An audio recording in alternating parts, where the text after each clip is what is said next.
that sports encyclopedia. You ask Steve Kim. Got Trent in the cut.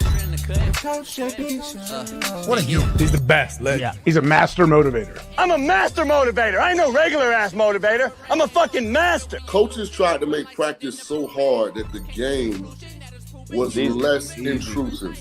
Like they coached you that way. Like people think, well, they were just yelling. No, they were trying to put you under stress and put you in under duress so that when you got in the game, you could mentally handle adversity. If you go through JUCO and you make it out of JUCO, you can make it anywhere. I respect the hell out of you to see that you're doing what you're doing and still doing what you're doing for real, the way you do it, man. From day one, you had the same enthusiasm. You keep the same enthusiasm, and it's fucking contagious. In my opinion, I think Shedeur Snow's the best deep ball in college football. I don't think Can you just say something nice about Shedeur Sanders? I love talking ball. It's nice to connect with guys that are like-minded and just are real and genuine. And I'll proudly stand up next to you all. God bless America. You said belt to ass, T-Red. You got the belt around you. Coach JB Show.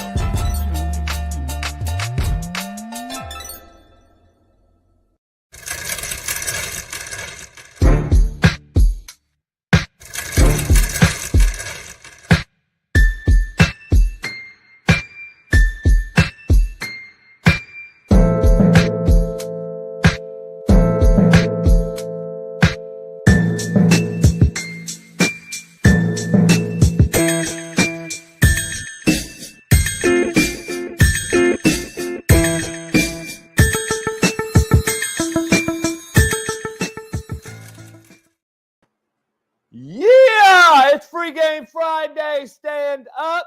It is Free Game Friday right here on the realest show on planet Earth, the Coach JB Show with Big Smitty. You can head on over there today on the CoachJBStore.com and check it out. Go get you some merch. Woo, got this fire merch right here.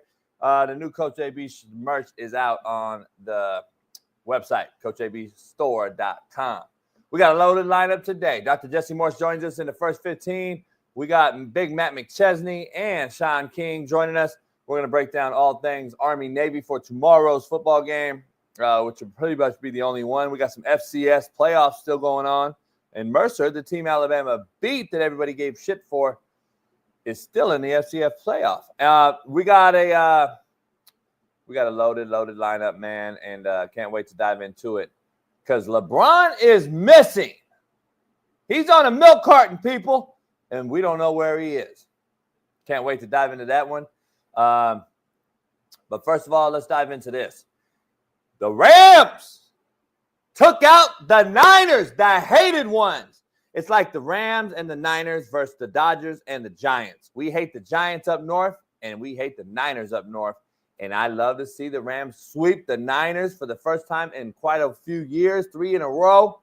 In a horrific Thursday night prime game in the rain. It was one of the worst games I watched all year long. I was falling asleep.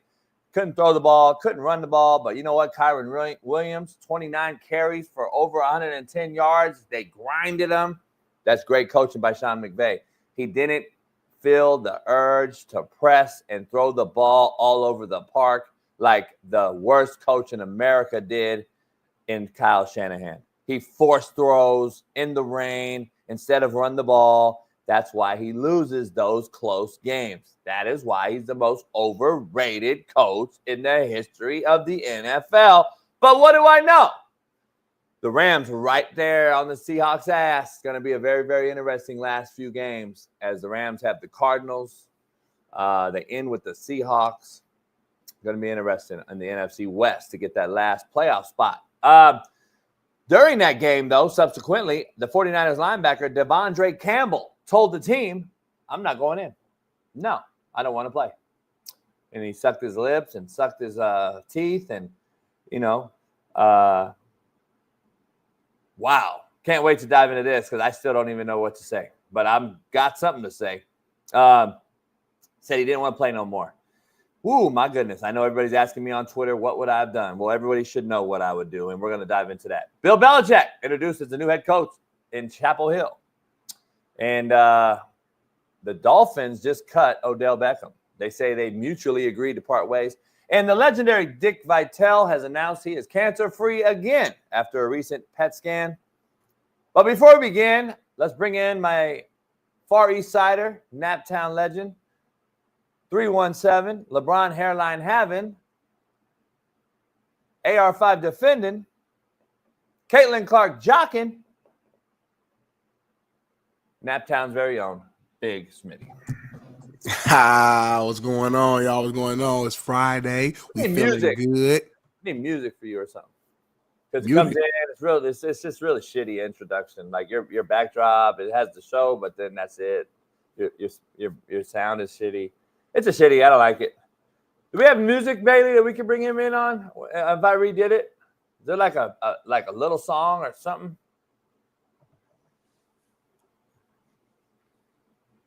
Like any music, you could just bring him in. I'm gonna redo it.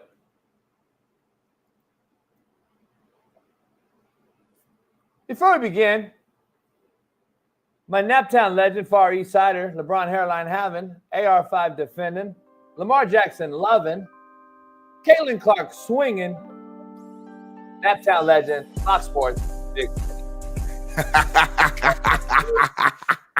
producer.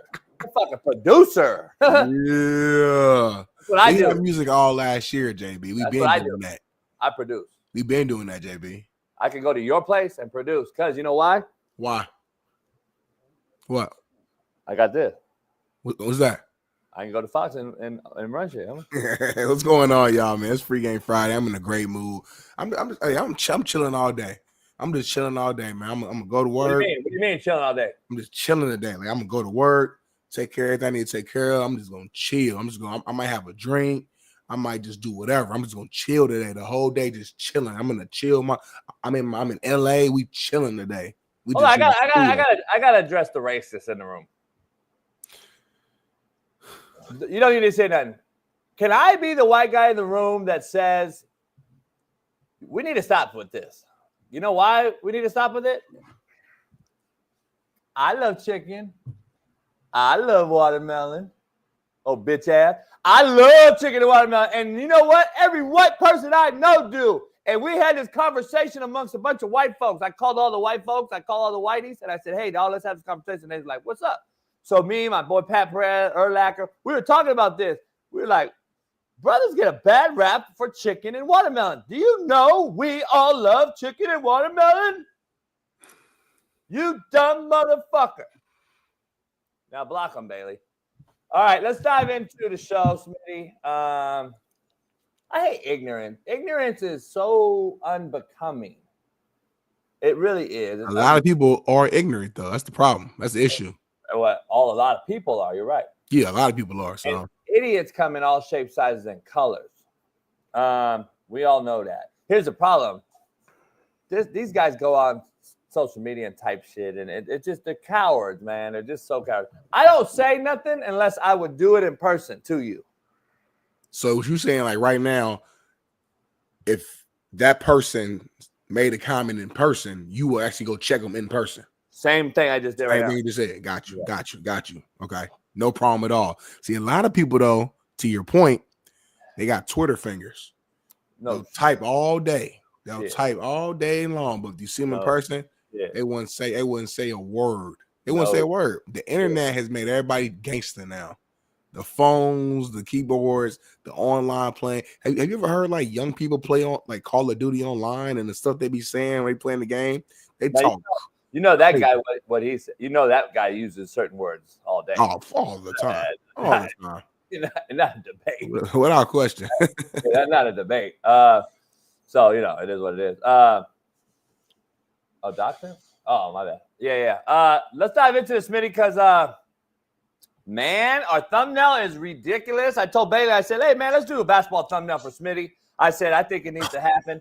It's getting to be that time of the year. But what a fucking thumbnail that we thought of. Bailey created unbelievable thumbnail. He sent it to me last night. I was like, hell yeah, let's roll with it. And then this morning, Smitty, after the DeAndre Campbell news, I was like, hey, I think we may have to switch it to DeAndre Campbell. Bailey was like, nah, it's already on and I got it up and people love it. I'm like, all right, fuck it. We'll make it a video then. So it is what it is. We'll rock with it. And Smitty, LeBron has gone missing. Not only has he left the team for personal reasons, he has been missing all season long on the court.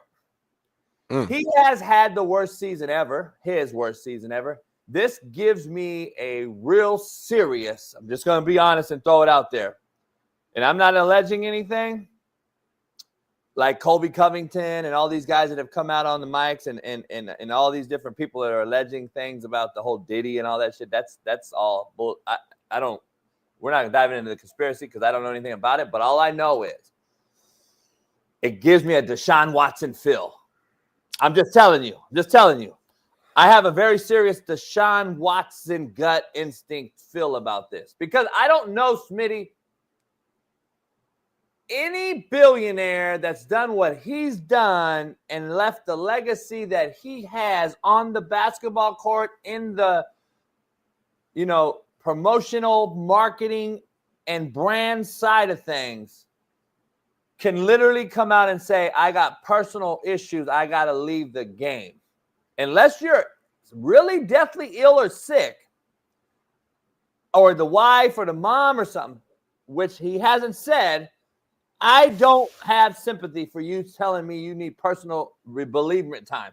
You need bereavement pay? I am lost right now. I got a Deshaun Watson feel. This whole year has been bad for him.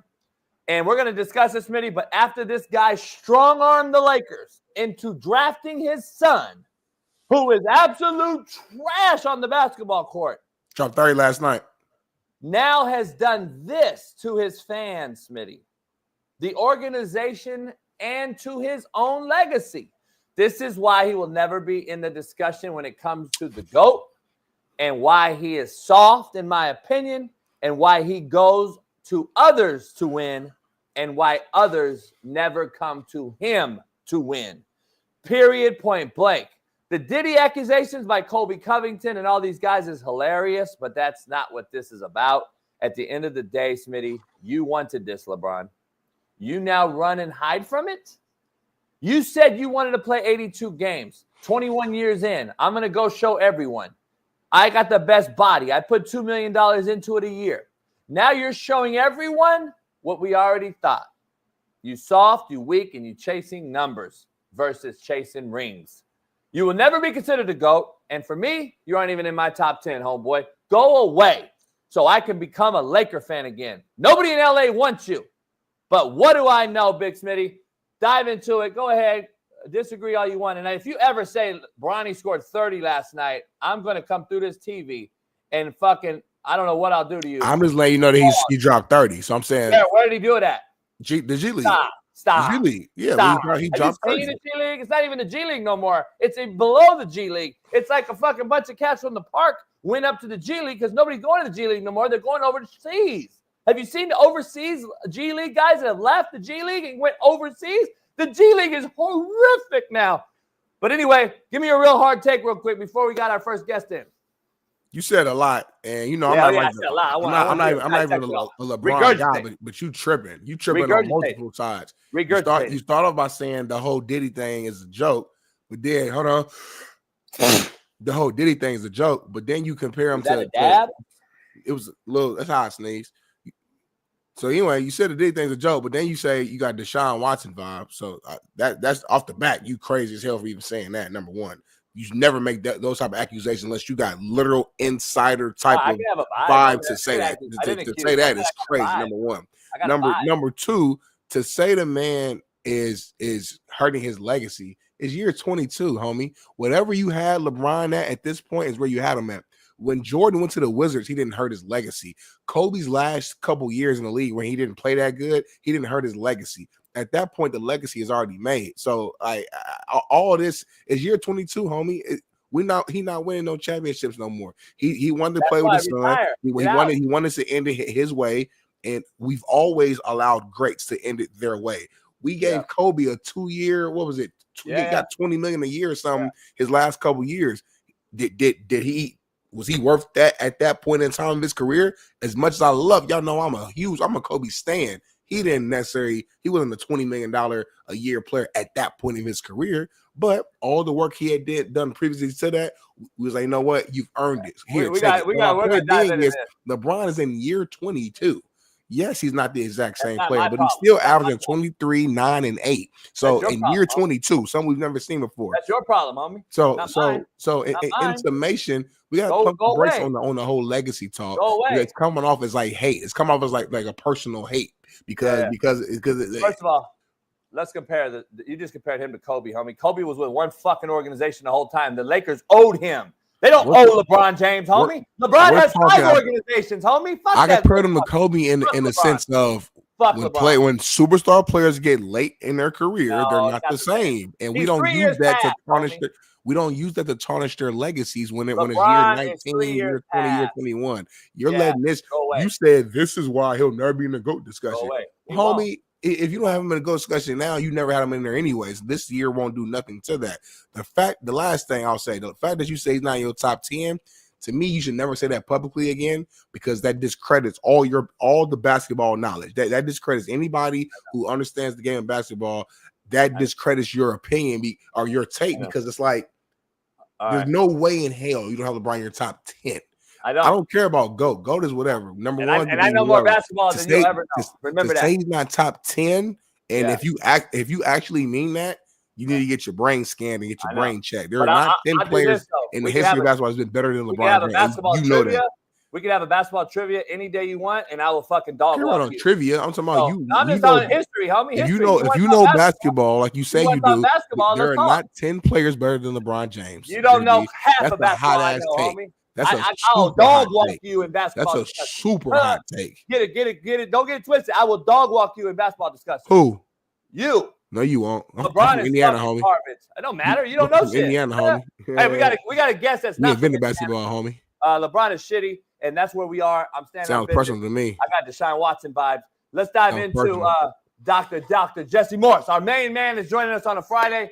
Doc, you're on a little bit of you need to be. See, that's what LeBron need to be doing. Retire. Good evening. Doc ain't retired. He's on vacation, but that's what LeBron need to be chilling on the couch somewhere. Well, I'm sure he is. No. LeBron might be coming out to see Doc to get some stuff his body worked on and stuff and get back going. LeBron takes care of his body, but he could use a couple crazy things we do. Told you. He might be over there while you playing around, JB. Hey, Doc, we missed you on Tuesday. We had sound issue, YouTube and StreamYard. We're back in the building. I don't know what's happened since. I guess it'd be perfect. It's a perfect day to have you because last night's Thursday night game has come and gone. It was a barn burner. Yeah, right. Fuck, I was lulled me to sleep. Must see TV, Doc. I was driving to Orlando and I looked at and I was like 3-3, 6-6. What the hell is going on in this game? Defense. No doubt. Any injuries over since last Sunday, Monday? Yeah, there's a couple big name injuries. I got my list. Garendo played actually pretty well last night, considering he finished with 11.5 points, so not bad for a midfoot sprain. It sounds like it was a re-injury to his midfoot that he had in college that he missed 9 games for. So that was probably a more mild grade 2. This was but that was a moderate grade 2. This was probably a super mild 1. He'll be good to go for week 16 because he's got a nice little stretch. Quarterback wise, Justin Herbert's pretty banged up. He's got an ankle and a thigh. Coach even said they had to change the playbook last week because of how his ankle injury. He couldn't do a lot of the stuff they wanted him to do, so they had to change the play calls.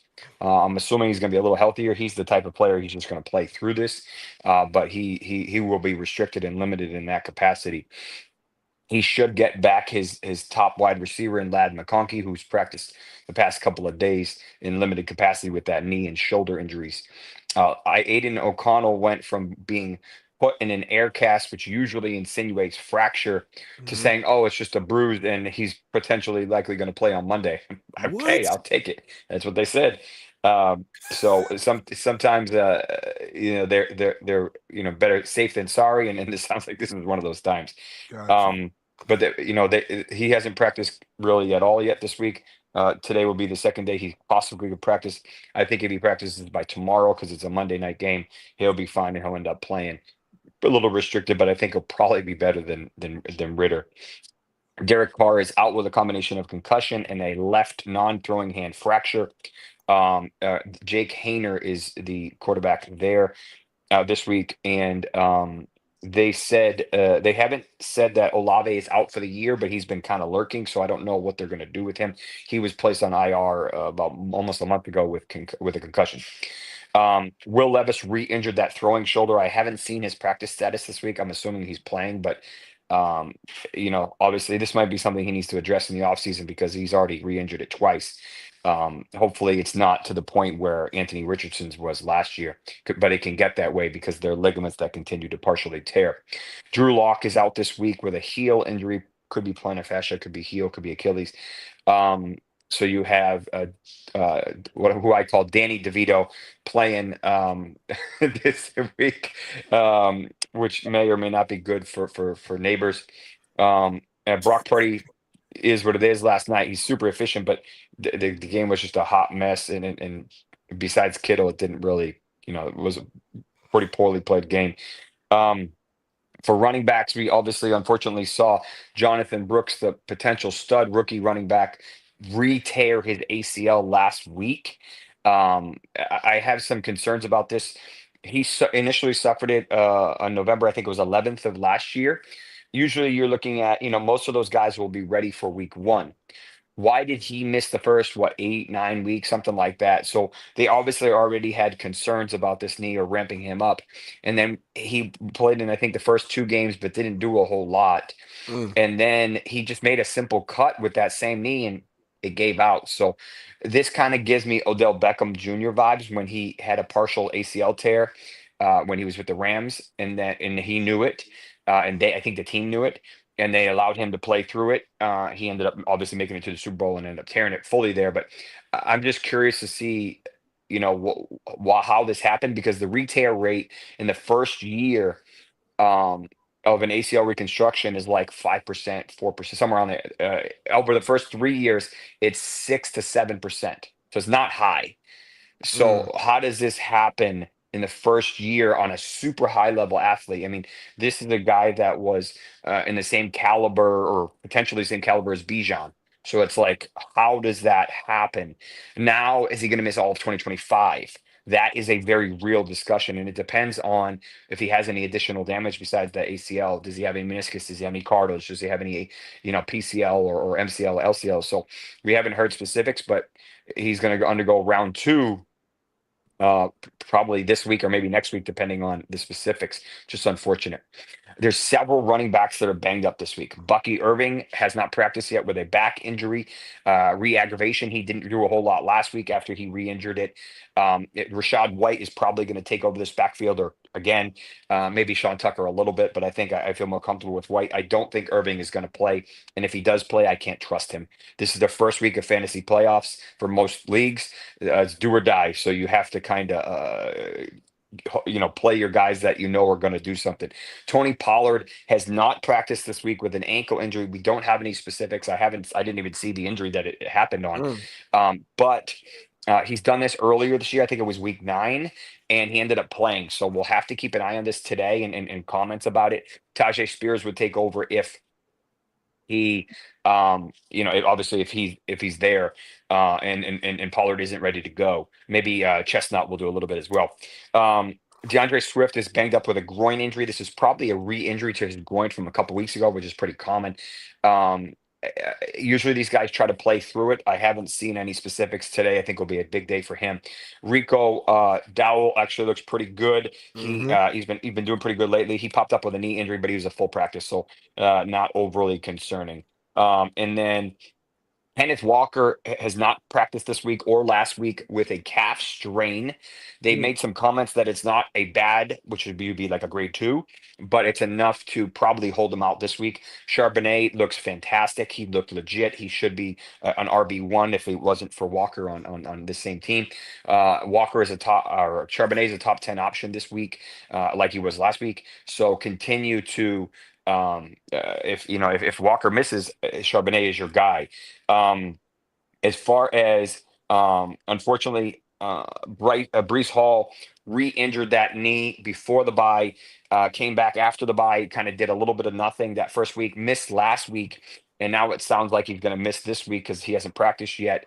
It's going to probably be a committee between Braylon Allen and Isaiah Davis. I have Davis a little lower than Allen, but they were pretty much even split last week.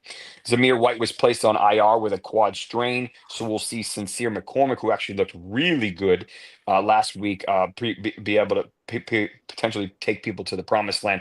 He's been given the keys to the backfield by Antonio Pierce.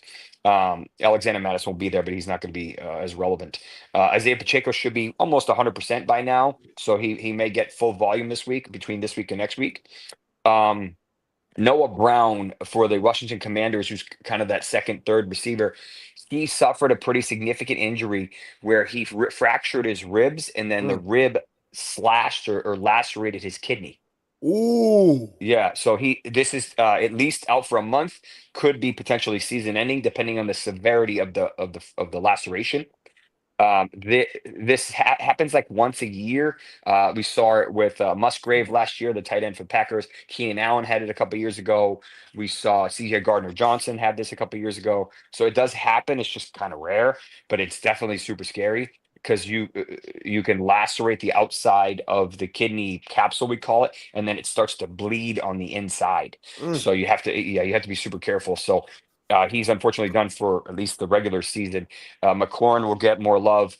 Ertz is a little banged up. I think he'll be fine. Olamide and maybe McCaffrey's brother, maybe he gets a little bit of love as well. CeeDee Lamb will continue to deal with this shoulder injury re-aggravation every week until the offseason, which will be early for them. As far as Mike Evans, he hasn't practiced this week again. Back-to-back do not practices. I think they're just being careful with his hamstring. He also has a little calf injury.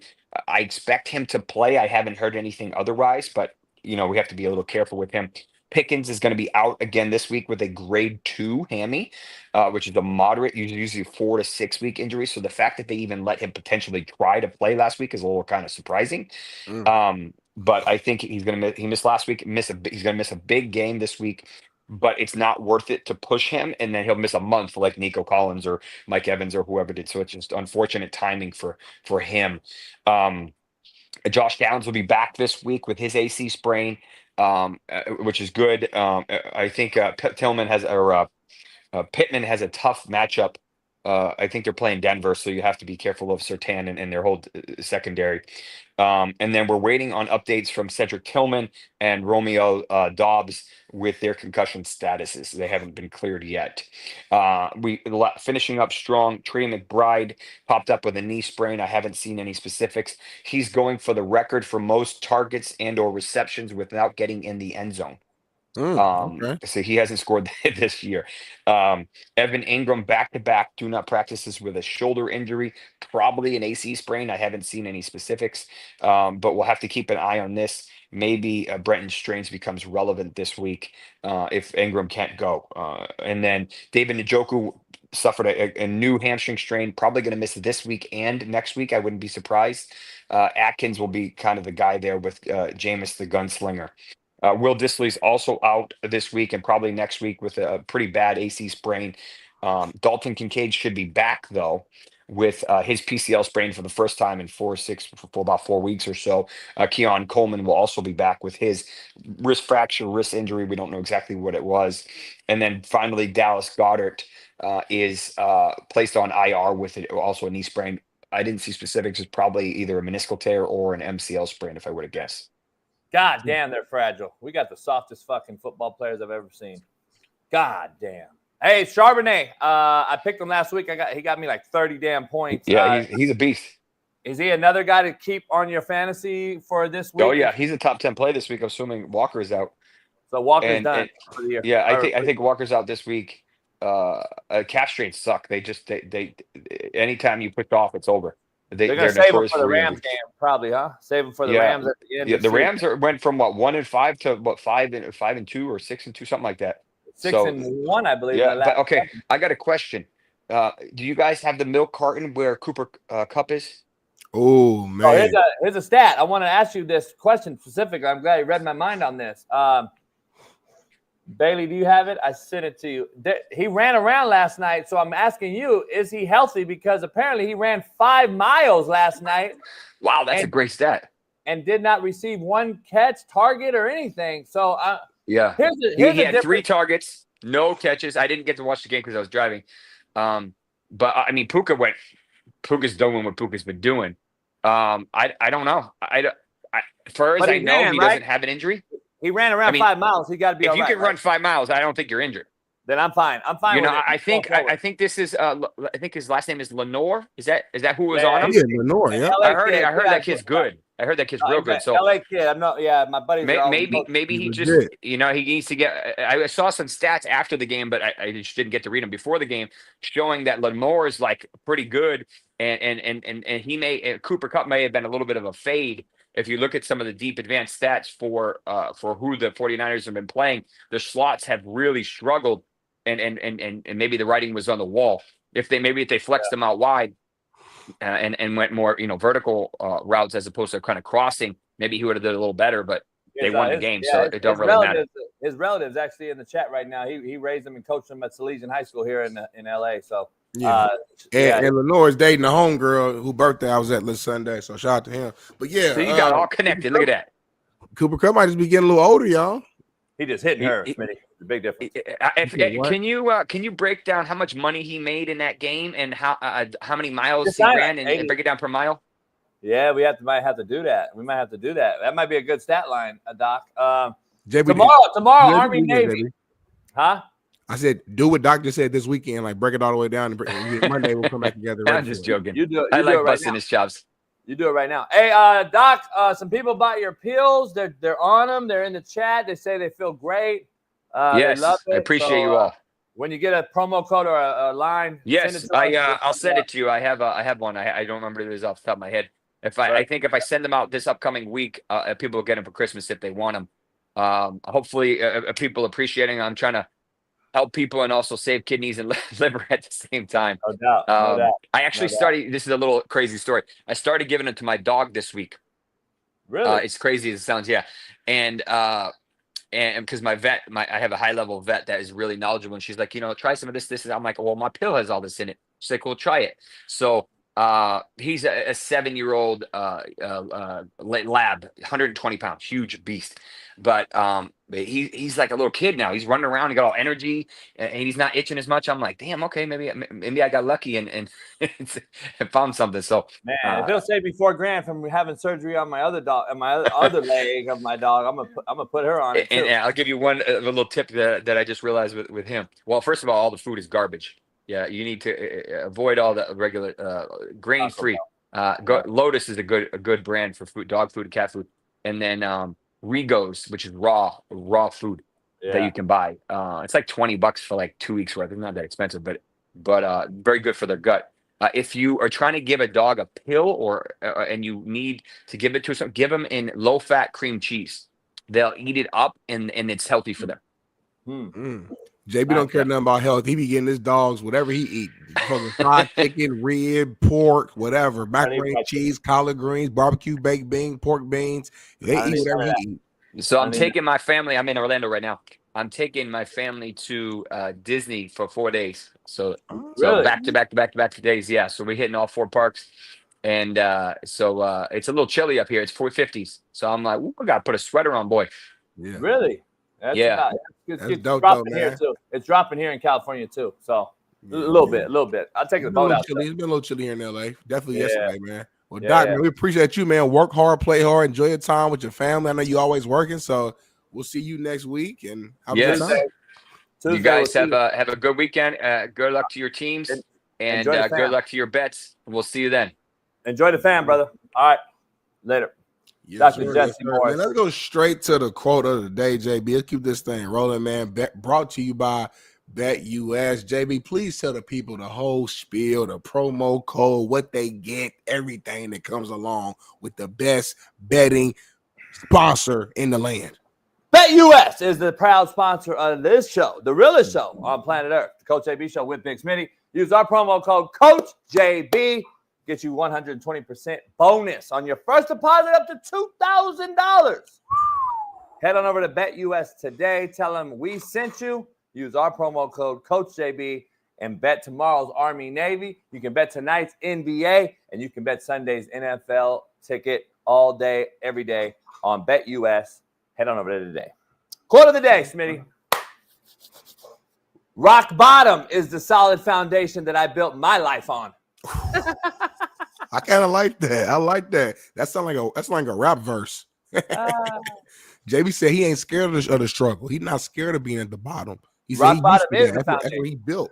Yeah, that is the foundation, Smitty. Shit, rock bottom is the goddamn foundation that I fucking built my shit on. You know what's crazy, man? A lot of times, at least in my life, hitting rock bottom was like the motivation or whatever that I needed to take it to that next step, that next level, whatever that means, whether it's in sports, whether it's just like real life stuff, hitting that bottom area, because like you ain't got no other way. There's no other way but up. There's no other option but up. You know what I'm saying? So I like that. I'm different than you though, because rock bottom is the turn that deters me from going backwards. I already been there. I don't want to go back. So that's my motivation. My motivation not to go back to rock bottom, but that is the foundation that built me. Contrary to belief, head on over to Prize Picks. If you want to get your DFS picks in, head on over to Prize Picks and take Charbonnet this week, because I am. How people treat you is their karma. How you react is yours. Contrary to deep. That's deep. Control what you can control. You can't control how they treat you, but you control how you react and respond to everything. I'm trying to teach JB that. It's funny you said that. I'm trying to teach you that. Like everything don't deserve a reaction. Every comment that you see that negatively don't mean you gotta react in a way where you're cussing them out and yelling and spazzing out and fucking heart rate going up. I think it does. I like it. I like reacting to them. Makes me feel good. Well, what feels good ain't always good for you, homie. You know that. You know that, homie. I live in the now, and I do what I want to do, not what I have to do. Let's dive into the poll question, Smitty. That's how you I'm die, gonna straight ask you right now: should DeAndre Campbell be cut after walking off the field last night? Dive into that. Is the sky blue? Is water wet? Is it say exactly? Is the sun yellow? Come on now. Am I Big Smitty? Come on now. Hell yeah, he should be cut. He should have been cut yesterday, like in a locker room. Do women have dicks? Huh? Go ahead. What did you say? DeAndre Campbell should have been cut in the locker room. He shouldn't even got on the plane with the team. Well, he's at home anyway, so he shouldn't even. They should have moved his car from the players' parking lot to the regular civilian parking lot, and they made him go out with the regular fans to his car to go home. What he did yesterday was soft. I don't care what the situation was. He's been starting all year. Wait, you're not defending him?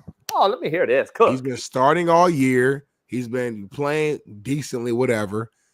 Obviously, Dre Greenlaw, who's an all-pro type of player, came back healthy. First game back since the Super Bowl. They start him, and now this guy wants to have a pissy fit. He wants to go out there and when I'm not starting anymore. You're not playing me anymore. And then the second half starts, and I think Dre Greenlaw had to go out, and they asked this guy to go in. He said, "I don't want to play."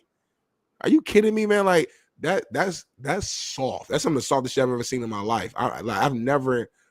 We had some examples of, like, obviously, the homie retired during halftime, but at least with that, he was actually done playing. He retired, he was done. This dude right here isn't giving us signs that he's done playing. He was just pissed off that he was no longer getting the reps that he got all season long because the starter came back. What you expect, homie? What you expect? The starter gonna come back and get his job back. That's football. That's life. But he's pissed off, don't know how to handle a little bit of adversity, and walked off not just on himself, he walked off on his teammates. I don't care what beef you got with Kyle Shanahan or the coaching staff. Have some care for your brothers in the locker room, especially in the middle of a game when, again, it's the first game back from a guy who had an Achilles tear. So he's not in football shape. There's no way to get in football shape without playing football. So he's going to need somebody to come in, get reps, etc. Your teammate goes down, and you say you ain't coming in the middle of a game. If you didn't want to play, tell coach that before the game. So now a coach can put together a plan. He knows you're not playing, and he can kind of figure out how he's going to adjust. To do that in the middle of third quarter, you're letting your team down, homie. And it was a close game. Like, who knows what could have happened? Maybe you get the game-winning pick. You get a pick 6 or a fumble recovery and scoop and score, or like whatever the situation may be. You don't know. It's football, homie. Don't go out there and cry and moan and be and have that's a childlike behavior. What he did, like that's something that a kid would do when you take away their video game, you take away their ice cream, or you take away something from them, and they have a fucking pissy fit right there in the middle of the floor, and they slapping and kicking their feet on the floor. That's what he just did. I've never seen this in my life. He should be cut. He's lost all respect for me as a football fan. If I'm in that locker room, I don't respect him at all. I saw Treverius Ward. I think he basically could said like that was some like clown shit basically in so many words, and I couldn't agree even more. Here's a clip right here actually. Thank you, baby. I mean, he's a professional. He's been playing for a long time. I mean, if he didn't want to play, he shouldn't have dressed out. You know, he could have told him that before the game. So I feel like there was some sucker shit. Sucker shit. Definitely hurt the team. You said sucker shit to be specific. So that's what it is, bro. No sympathy at all, JB. That's where I'm at. Here's why JUCO coaches and JUCO get a bad rap. His head coach in JUCO was a GA for me when I played. Absolute fucking clown. The fakest of the fake when it comes to coaching. That's why I beat his ass every year. I beat his ass and played him in the Indy. His name's Ryan Rhodes. I'll just straight tell you. We don't fuck with each other. He's an absolute fucking clown. He was the head coach at Hutch while DeAndre Campbell played there. Two of my boys that played against him, I got a text from last night. He quit in JUCO. Do you think it's fucking ironic that he quit last night in the NFL? Because you fucking allowed him to quit, Ryan Rhodes. Oh, soft-ass motherfucker. You allowed him to quit, you fake motherfucker that hides behind the Bible. But anyway, that's not that. It's not about Ryan Rhodes. It's about this motherfucker. I believe truly, though, it's how the coach reacts to him and raises and rears him and teaches him to where he is today. You think any of my players would have ever quit in the NFL game, Smitty? You think Jermaine Johnson would have fucking walked off the football field? Do you think fucking Tank Dell's going to walk off and not want to go in the game? It matters. You could say it don't matter all you fucking want now that they're in the NFL. It fucking matters. Because I would never let him do it in JUCO. But he was allowed to do it in JUCO. Yeah. So guess what? He did it the other night. Here's the reason why this cat is why I keep coming on this show and arguing with Smitty as to why we're overpaying these motherfucking underdeliverers. This is the most entitled group of people that I've ever seen strap on a helmet and a fucking uniform. Ever. This generation is the most entitled. And the parents and the fucking street agents and the high school coaches and all the people, not all of them, I get it, have enabled this entitled ass generation.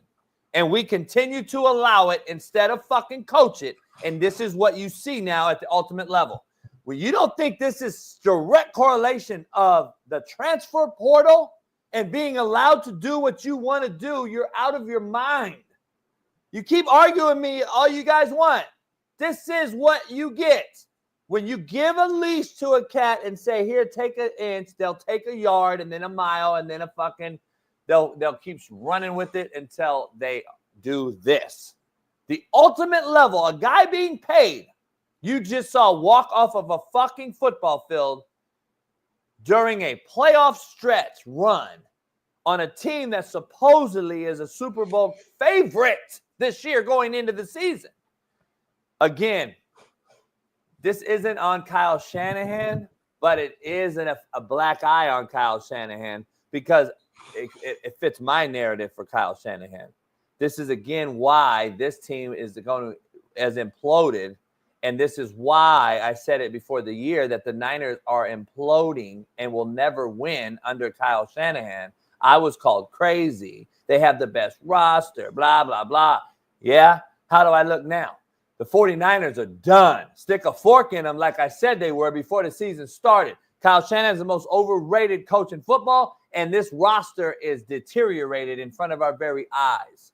Greenlaw came back from a major injury in a Super Bowl. He's clearly not ready to play 60, 70 snaps a game. He needed a break, Smitty. He asked this guy to go in the game. This guy shitted on him. That is a direct correlation to Kyle Shanahan and Lynch as to why their team is not fully bought in and invested.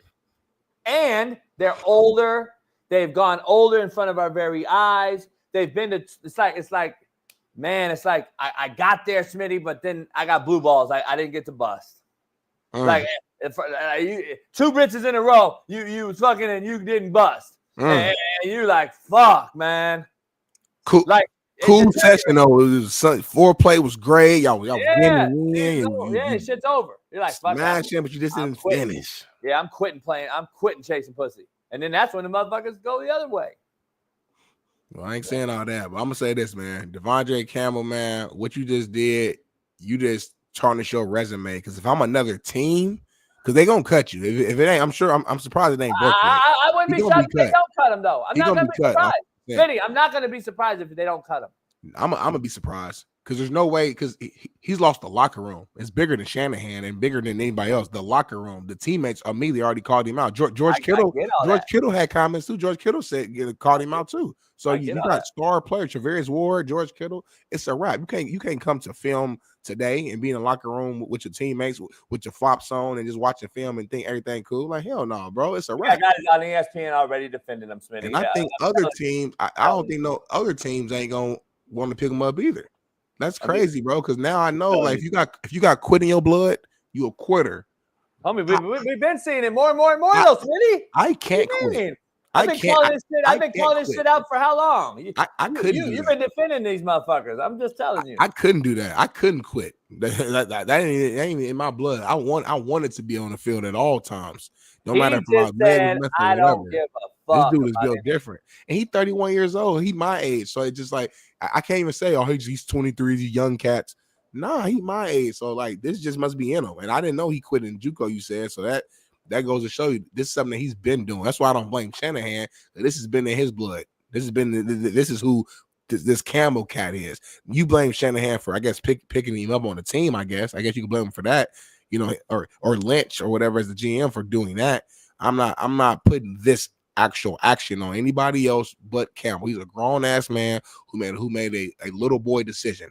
And he backed out and quit on his teammates in the biggest moment of a game, a playoff situation where your team is fighting for playoff position, and you in the game still. You can win this game, and your teammate goes out, and asks you to come in, and you don't do that, bro. That shit pissed me off the more I'm even thinking about it too. Just thinking about how a locker room goes and the dynamic and all the work you put together, and for you to quit on your brothers, man. Because I would tell my teammates that. I said, I don't give a fuck about coach, respectfully. I don't care how you feel about coach. I don't care if he's pissing you off, whatever. I said, I'm your brother. I done ran 110s with you. We done squad together. We done bled together, cried. We done got injuries together. We done everything together. Don't quit on me. Who the fuck how you feel about the D-line coach or the head coach or I don't like you. I don't care. You doing this for each other right now. So for you to do it to your teammate, bro, zero respect. Zero respect. But Shanahan's lost the locker room. It's not a question. I'd be shocked. There's no way that I have a kid leave the field on me. There's just no way. I'm just sorry. Not that I'm not saying it in a physical way. I'm saying it in a bought-in way. Like there's no way that this dude's gonna shit on me like that. Hold on. Someone is about to get a great football player that's been badly misused. Oh well, let's get it though, man. This is JUCO. Now he's bragging about it. Homie bragging about quitting. Just keep the quote up here for a minute. I want everybody to see because this is this JUCO, homie. This is JUCO 101, bro. Break it down, JB. This is JUCO, homie. You're allowed to do this shit in JUCO. Not in my JUCO, but this is what you do in JUCO. This is what you fucking say in JUCO. Can't spell, can't write, can't read. Fucking just write any fucking thing out there. Just put some stupid shit out there. See, Smitty, I would have had a JUCO kid do this in JUCO, and I would have corrected his grammar. I would have told him to take it down and rewrite it, reword it. I would have taught him that, listen, There's D1s out here reading your tweets, and they're not going to take you now.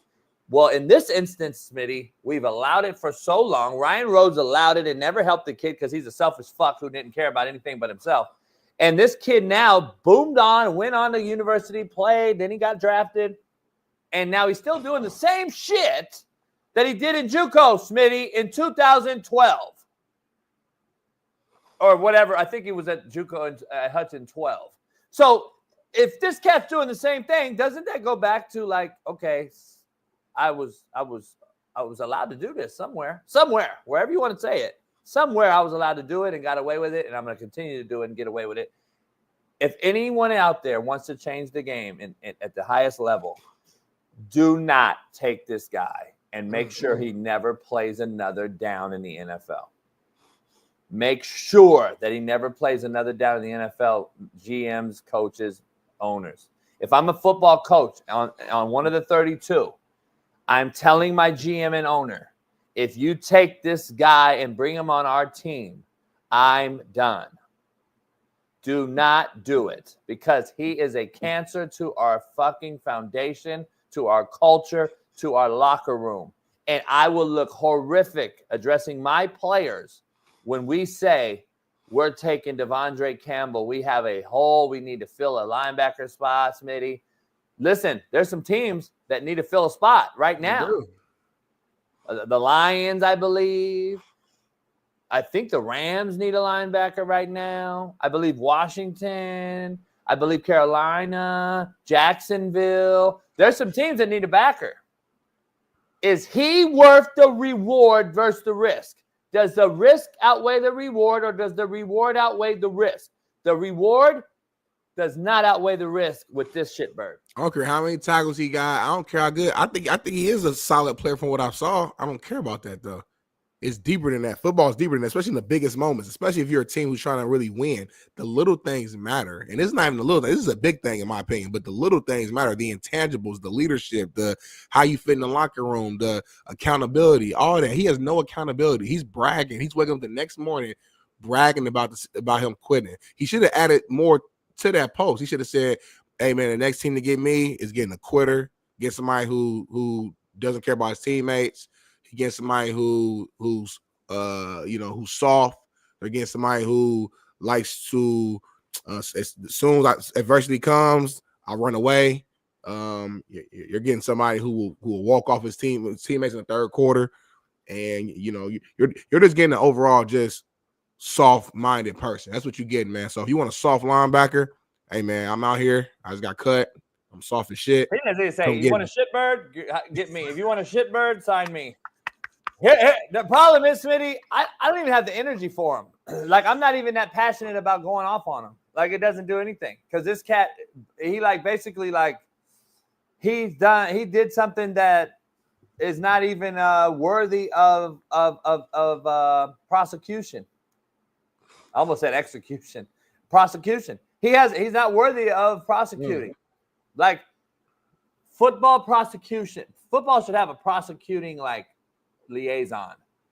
And if you're prosecuted in the NFL level for doing some dumb shit like this, that means that you don't get a shot on another roster. Right. Whether you want to call it persecution, prosecution, prostitution, I don't really give a fuck. You prostituted your motherfucking self last night, DeAndre Campbell. You're a prostitute, homie, because you got female vibes. And that is what a female does. She avoids conflict. She avoids the truth. She avoids drama, and she walks out. That's what a female does, homie. And the male's supposed to go chase her down and beg her back. That's what a female wants the male to do, homie, because the male is the hunter. The female is the hunted. You are the hunted right now, DeAndre Campbell. And that's a straight biatch. Let's dive in. Let's go to commercial real quick, Smitty. And then and show this. We got to show one video before we bring in Matt to talk about that very topic. But there's an inside the NBA clip real quick before we go to commercial that kind of ties everything into starting the show off. You think Jay-Z or probably not a good time right now. You're silly, man. You're silly. You're wrong. You're silly, man. You're silly, man. Go see if you can fix the wall, will you, Fix the Shaq? wall, man. Yeah. Fix Here, the back here. wall. Fix the Let wall, go. man. If that's not us on our show, when I saw it, I was like, that's us all day. That's exactly what we do. All day long. I do it, and then you That's walk why I away. relate to that show. I love it. Shaq walked away. Like Shaq walking away is like me when I have my hoodie on and I pull the strings. Like, oh, Hey, I can't wait to get to our guest Matt Mzn, man. He's gonna have a great show today for his Colorado 0 to 60. Him and Bailey. But I got so many questions to ask him. Matt, give us 3. We'll take a quick commercial. Pay the bills. We'll be back with Matt Mzn, 0 to 60 pod CEO, 0 to 60 owner operator, Colorado Buff, alum and legend. 7-year NFL vet will join us in 3 minutes. What up, man? This is a proud new sponsor of the Coach JB Show with Big Smitty, and it is First Round Performance. Yeah. Make sure you head on over to firstroundperformance.com. We got the merch, the gear. They are top-notch company. High quality, JB. All about the quality here. Workout gear, exclusive gear. What's that right there, JB? By the way, nobody else in the country or the world has this short right here. You can put this short on. It helps your back. It helps your hamstrings, helps your quads as you work out. What? You can wear these right underneath your workout shorts or what have you. It's kind of like a girdle, but very, very comfortable. Shorts Against Syndrome. It's SAFS. Go head on over there and check it out. First Round Performance. JB, they got workout bands. They got ankle weights. What's this? What's in that box? Kind of good. It's our first time seeing this. What's this? I'm nervous. What's that? A 40-yard dash electric timer. You can go get your workout on with the light and the strobe, the whole deal. Firstroundperformance.com. Oh, you just turned it on, JB. Bam. You want that smoke? Go check it out. I know you ain't trying to race me, I JB. might race Smitty and smoke him. You ain't trying to race me. You scared of that life. Yeah, this is the real deal. You guys got to go check it out. Firstroundperformance.com. Head on over there. Proud new sponsor of the Coach JB Show. Nice, JB. With Big Smitty. And oh, this is mine, right? hell yeah. Listen, their premium gear, including the revolutionary SAFS shorts I just showed you, are expertly designed by a leading orthopedic surgeon to align your hips and relieve your pain. It is trusted by athletes and active individuals alike, whether you are pushing your limits with their high-quality resistance bands, as Smitty just showed you, or boosting recovery with the powerful dual-spectrum red light therapy devices that I just showed you. First Round Performance delivers the tools needed to stay at the top of your game.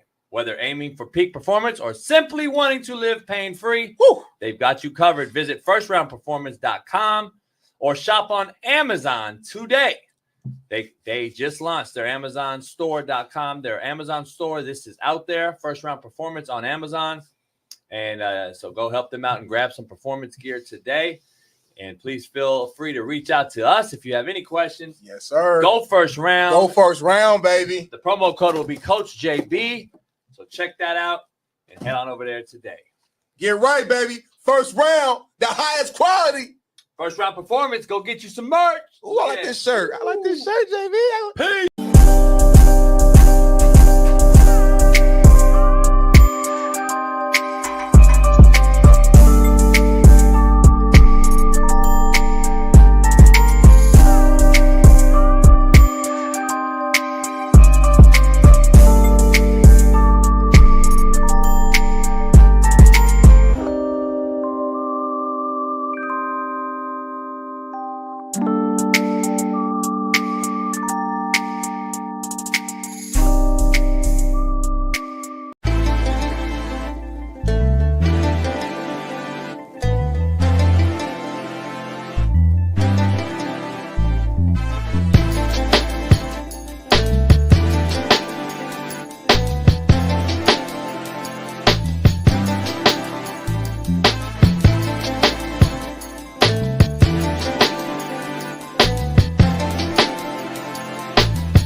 We are back in the building. My main man, Big Smitty, and I, Big Matt McChesney's in the building. He's going to be joining us to we got so much to ask him. I just want to ask him, Smitty, right out the gate about this shitbird. I want to talk about the coaching hires in college football. And then I want to ask him about a few other things. God damn, swallow. You all right, homie? Yeah. Let's bring our main man in, man. Special guest of the hour, man. Shout out to Dr. Jesse Morse for joining us earlier. Now we got Big Matt McChesney, and then we'll finish the show with Shaun King. Matt, what up, man? What's up, people? How's life? Man. Good, man. Good. How you doing? It's all right. Good, There's aliens, but fuck it. Other than that. Yeah, I heard that there's aliens. Crazy, huh? Drones everywhere, yeah. Well, can I kick it? My neighbor said that they Well, dropped see what the bomb. aliens like. Yes, I Feel can. me? And I kick it. This is the first thing I've heard that's really even been like everything else, you know, Smitty and I are like, whatever, show me. I want to see one. I still haven't seen one of these drones or whatever, but my neighbor said he shot at it. Shot at it. He said he shot at it and it dropped a cord or some sort of wire and then it picked it up and took off. I'm very interested to see where this goes because if the aliens are real, then come on, dog. What the fuck? Show yourself. Hey, I'm trying to figure out how many videos can they fake and make up and all this shit? Because Smitty and Bailey think it's all fake and blah, blah, blah. But I'm like, damn, they're over LaGuardia. It's too many videos, isn't it? It could be. I mean, there's a lot of shit going on, but I'm not I saying wouldn't put it past the government to do it all too. I don't think we even went to the moon personally. So I mean, I'm a conspiracy theorist with the fucking best of them. Hey, I'm not saying they're aliens, but I'm saying the people to be in all on God's honest fairness here, Smitty. The people, the humans. If this is real, what we're seeing on all these social media sites and videos and news, we deserve the right to know what it is, right? I don't know if we deserve the right to know, but I want to know. I'll tell you that. And look, if you like, do you think we went to the moon, Smitty? Nah, because if we did, JB, do you think we went to the moon? Why we ain't been back, Matt? That's my biggest thing. Like, there's not one Walgreens, Walmart, 7-Eleven. There ain't no liquor stores. There ain't no gun shops on the moon. So that's people don't go places and not open shit up and take over. So that's the one area we're not trying to. We got all this technology now with Elon Musk crazy ass, and we still ain't been back. Well, that's my one knock though. If we didn't go, Elon don't have this technology though, does he? I just love that this is the topic of conversation. I'm just because I'm with Matt. I'm like, if we went way back, do anything, Matt. If we went way back then, we had no computers back then. We had no internet, nothing. We got all this shit now. We got robots, all type of shit. We can't. Hold on.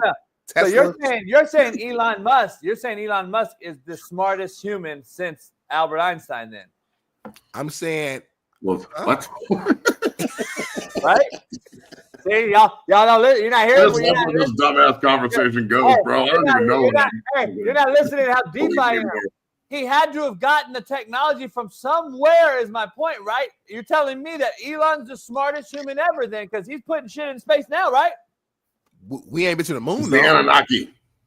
We been going to space, but we ain't been to the moon, though. I'm just saying. We specifically said the moon specifically. We still ain't been to the moon. The moons are close. I'll tell you who's not going to the fucking moon. The linebacker for the Niners. DeAndre Campbell is the perfect segue, man. Before we go to the rundown, what is your take? Number one, number two, what would you do if you was a team? I want to hear two things. What's your take? Number two, what you do if you're his teammate? Look, this is I feel different than I did when Antonio Brown's crazy ass did this, right?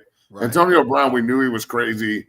It was just a matter of time before he did some crazy shit. Right. He made a huge skeptical about it. I was like, oh, look, Antonio Brown's going fucking crazy. That's not surprising. Right, This seems like it's like just a player that got butt hurt because Greenlaw came back and decided to be like, I don't want to go back in. And like, personally, I think it might be the softest, most bitch-made move I've ever seen in my entire life from a football player. Like, I was pretty disappointed in Antonio Brown, what he did. This guy, I don't know how you could put him on a team again. I don't know how anybody would want this cat on their team. So, and that sucks because he's been playing for a long time and he's a hard-nosed player and like he's had a lot of success in this league and this is what he's going to be known for now for the rest of his life. Like This is going to hurt him getting a fucking job at 7-Eleven, dog. You don't think so? Like, this is a bad fucking look. You don't think so? He don't think so, Matt. Take a look at his fucking tweet just now. I don't care what he thinks. Bro. IG story. He's crazy. Look at that. Read that, Matt. He says someone's about to get a great football player that's been badly misused. Oh well, let's get it though. Dog, get some grammar in your life too. Like, but look. If he actually thinks this is a good look and this is something that's going to positively impact him, his family, his brand, his businesses, his money, in any way, shape, or form, there is nothing good about this at all. This is terrible. This sets a terrible precedent for the next generation, for the kid who thinks that they can do this. This is fucking terrible. We're driving to school this morning. I'm dropping off my boys, and my oldest, Nick, who's a freshman, just got done with his freshman year, was like, what a fucking pussy this guy is. I can't believe he would do some shit like this. This is terrible. Like he's just fucking laying into him, and I can't disagree because I agree. Like, this is unfucking believable, bro. And I personally think that anybody who can back this up, or like, I'm listening to the radio shows this morning and they're like, shouldn't we give this guy a little bit of sympathy for mental health? Nah, fuck your mental health, dog. Fuck that. I'm sorry, but this is now what mental health is going to get thrown into this. He made a decision. Yeah. They said Greenlaw's back. He's going to start. Greenlaw's a better player than you. It was his job before he tore his Achilles in the Super Bowl. They get him back. It's a huge game. If they beat the Rams in this division game when they hate each other, they're back in the mix for the NFC West. Now the season's over because they lost. This guy says, I'm not going in.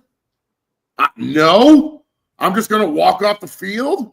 Like, dog, I'm sorry, but the players did a really good job restraining themselves, or maybe they didn't know what was happening. But I'm surprised somebody didn't whip old boy's ass. Like, I'm for real. Like, this is a fightable offense on the sideline that I'm surprised. Trent Williams is real quick to go fight the opposition at every drop of the hat. I wonder, like, if he wouldn't have been on the field playing tackle or whatever the case may have been, if this guy needs his ass whipped, bro, like, they might as well just cut him. Or, in fact, I would suspend him and fine the fuck out of him until they have to cut him, so you get your money back at least. But this is as much of a bitch-made move as I've ever seen. It's really disappointing. It's just a bad look for football on top of a bad look for him. I can't believe people are actually saying, like, it's a 49er problem. I think that this is I think the 49ers are pissed. We've had multiple players, including this kid, saying he was going to get cut. So I don't think it's a 49er problem. I think it's a Campbell problem. And honestly, this is one of those times where they need to walk in, shut the light off, dump the trash can out, throw it over this motherfucker's head, and start whipping his ass. Oh, man. That's just me. Nah, I feel like, Josina Ashton put a tweet out about this yesterday. JB seen it for the first time. I'm seeing it for the first time as well. I know Jason Brown enough to know what's about to happen. So I'm probably this guy in the chat, like, are you going to go do it? You're all talk. I don't play for the 49ers, dog. You want me to roll up to the stadium and whip Campbell's ass? I mean, don't get it twisted though. I've slapped a motherfucker 4 or 5 times in my life that have done bitch ass shit like this. 4 to 5 at least. So, I mean, come on, dog. Stop with all this like tough talk in the comments. Give me a break. I love it. You think that this guy's cool? Give me a fucking break, dog. Paris, when you cut this, Paris, cut me out. JB, go in. What's your take on this? God damn, dude. Smitty, Matt, I don't know if you watched the show earlier, but I mentioned the fact that I did, and I was driving kids around. This shitbird that you're mentioning played at Hutch JUCO. I was at Indy. I'm glad I beat the fuck out of Hutch JUCO because the head coach is an absolute fucking bitch himself who's just caring nothing about it but people by himself. This kid quit at Hutch JUCO in 2012. So this is not fucking new. This is what the kid is. He was allowed to do it in JUCO, and then he went 4-year, and then he got drafted, and this is the kid basically we're watching right now. The most entitled group of people I've ever seen are this generation of football player. We've enabled it, though, Matt. The adults have enabled it. But here, I just saw a tweet that is just – Smitty's so funny, man. He knows me. This is unbelievable, Matt. This is why women cannot coach or be around fucking football. Right here. Josina Anderson said there's no need to jump to instant job loss. He should be given time to share his mindset. What a pussy, dude. To commune with his teammates after more time to reflect. No, motherfucker, Josina Anderson. They should be beating his ass because the real men in the locker room already came out. Javarius Ward, fucking Kittle. They said, fuck this motherfucker. He bitched out on us. I mean, I can't believe that there's people in the chat and people that actually think that this is okay. Like, this is the world we're in. Like, you're not going to do anything. You wouldn't do anything. Like, you're defending the softest human being in sports right now over people that just want him to not quit on his team and think he should be bitch slapped for it. And you guys actually, like, are you serious? So this is why. What is with all these fucking people? Where do they come from? Tennis needs its fans back. Go back to tennis, homie. Yeah, there's no way if you play football at really any level, like college, even I would almost argue high school, honestly, because as long as you understand the dynamics of a football locker room and know the war we go through and the moments and just how we are tight knit as a brotherhood, to walk off in the middle of a game on your teammates, on your brother, like that's it's unheard of. Unbelievable. But here's the point. It's literally unbelievable. But now, are you ready to say, you're right, JB, there's just no way that I could ever want my son to play for a female in football? Because this is what you're going to get, homie. Like, let's be honest and serious about it. Like, this woman right here has no business talking about a locker room. She has no business talking about a guy quitting on men. She has no business discussing this. And this is why I am so against women in football. Well, listen, I'll only push back on this specifically. Josina's not a coach or trying to coach. Josina is just a journalist who reports on stuff. Like, she's not her job ain't got nothing to do with any. What's that got to do with my point? Like, that's two separate things. What's that got to do with my point? Does she have a pussy? Does she have a fucking pussy or not? Point out an example of something and use that to define. Man, this motherfucker defend that. Goddamn. Like, earlier, Matt said he was listening to the radio and he heard Matt listened to the radio earlier. He said he heard some guy say, but he won't we care about mental health for the person or something. Okay, well, what are you defending her for? I don't get it, homie. This motherfucker defending. Like, why are you defending her though? I don't really get it. He doesn't. I don't get it, dog. Personally, just looking at it from bird's eye. She should probably just shut the fuck up. Honestly, she sounds pretty dumb. How can you defend this? If it was a dude saying this, you'd be all over his ass. I don't get it, homie. This shit crazy to me. This motherfucker defend anything. He really thinks she belongs in football. I'm saying, Josina, your take was this right here is the reason. It is. Why is it not hard to understand? That's another reason. She's just a journalist. Like, she's just what? That's my point.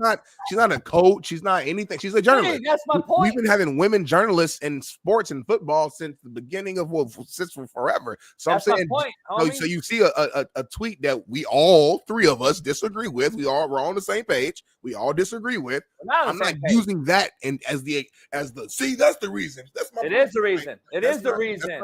That doesn't define women. Let me ask. I just want to ask you. Is she a female? Yes or no? No, I'm asking you, homie. She's a female, right? So if she's a female, I think she is. These days, you never know. So Smitty thinks that females are not going to have the same actual energy and feeling. Because everybody's the same. Coach football, homie. Everybody's the same. Every man ain't the same. Does every man think like Jason Brown? Hell no. I mean, does every man think like Matt McChesney? Hell no. Do me? No.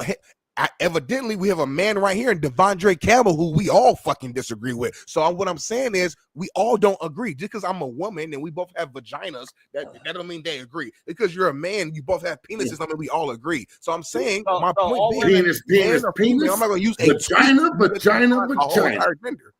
You said what? So all women though. So the men that are the women that are coaching football though don't have the same estrogen level, right? Well, shit. You tell me science is fucking Bill. This is going down some fucking. Man, we on a whole nother fucking. This guy is I don't know. Everybody belongs, Matt. Everybody belongs in every space. Everybody belongs. That motherfucker Smitty. Everybody It's belongs not in for every everyone. space. Josina Anderson will be coaching with Mina Kimes next. They'll talk cover 2. Josina Anderson never wanted to coach, never said she wanted to coach. She's a long-time journalist that breaks news and been doing it for a long time. It's just that simple. My point, and why we women all disagree strongly with this why tweet. women shouldn't This coach. tweet doesn't mean that women Why can't women do this, shouldn't that, be and the third. I can go find a dumbass tweet from a male that probably agrees with this, and I'm put that on the screen, but like, see, it's over his head. Over his head. I'm saying, do you understand? Like, it don't make sense. Over his head. Motherfucker Smitty just don't grab. He don't get it. He just don't get. I don't understand how you don't. Maybe in 10 years you'll get it. Maybe I'm just a dumbass, JB. Maybe I just don't No, understand. I don't get why you don't get this. Though. Maybe I'm just a little slow, JB. I didn't call you dumb. I just don't get why you don't get this. Your knowledge at such a superior level. Women are women. To really reach that. Women are women, homie. They're gonna be reactional. They're reactional. They're fucking. They're very, very emotional. This is what women are. Men are very emotional too, JB. You're very emotional, actually. If I'm being honest, you're very emotional. You don't cry necessarily and tear up, but you show emotions is more than just tearing up and crying. Emotions is spazzing out when somebody says one little thing to you. Emotions is emotions is me getting frustrated. So men are very emotional too. Over here. Hey, motherfucker, get your ass up. Hey, motherfucker, get your. That's an alpha emotion, not this, homie. Like, let's not judge him. Mental health is still out there. No, fuck that. Get out of here with that. That's why women should never coach. No, women will never coach my son in football. I'll tell you that. That's why I'm going to keep pulling out. But let's go, Matt. Let's keep going. Let's get to this next topic, Smitty. Smitty, you got the rundown. We back to the rundown, man. Let's switch gears here, man. There's a video here, obviously, of Bill Belichick getting introduced as the new head coach of the North Carolina Tar Heels. And I think Cliff Kingsbury has some comments about Bill Belichick going to North Carolina as well. It's a video, Bailey? Check it out. North Carolina, you're one of the few people who's done both. So what do you kind of think of the idea of a guy at his status going to college in this day and age? I will have to see him on the sideline to believe that's happening. We'll see how the NFL job search goes and all that. I will have to see him on the sideline coaching in Chapel Hill to believe that's happening. The landscape has changed a ton even since you were there because of NIL. Could you imagine having to deal with that these days? I got to just sit around and observe last year, and no, I don't see my man going to any home visits or doing like the cocktail hour after the visits. I just don't. Maybe he'll set it up like an NFL deal, but I have to see that to believe it. Hey. Kept it real right there, honestly. Just kept it real. But what do I know? Because I'm the only one that's wrong. Because I said he will no way should take this job. Should he? I said he was interviewing North Carolina, which he did. Keith Smith, you fat fuck. That's what he did.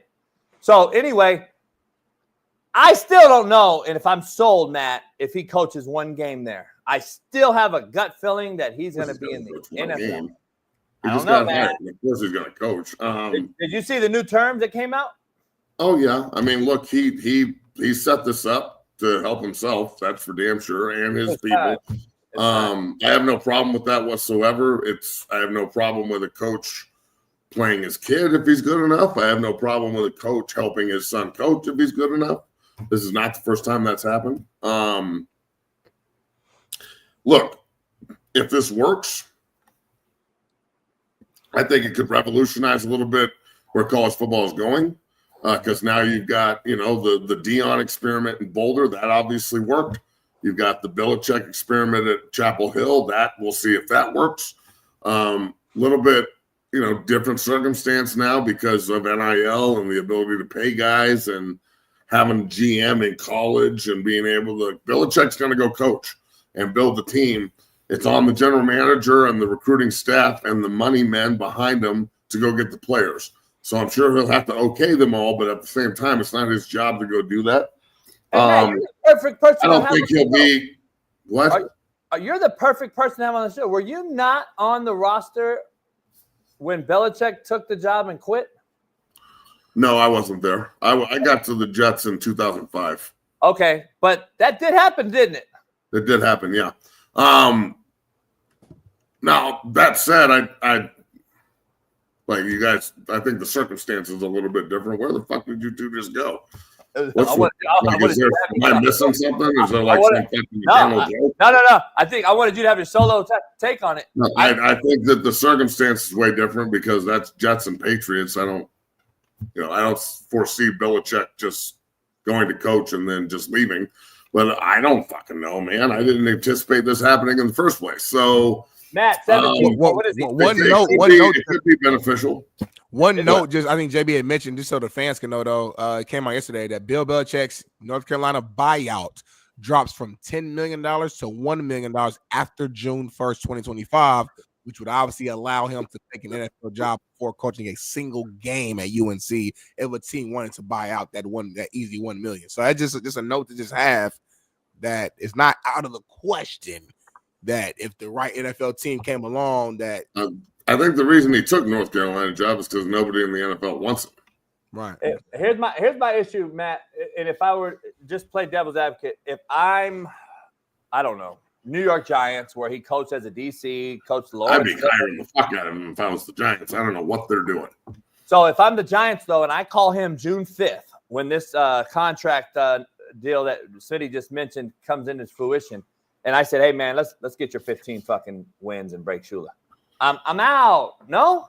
Yeah, but why wait until then? They need the help now. Their team's terrible. Just fire Debo and get started now.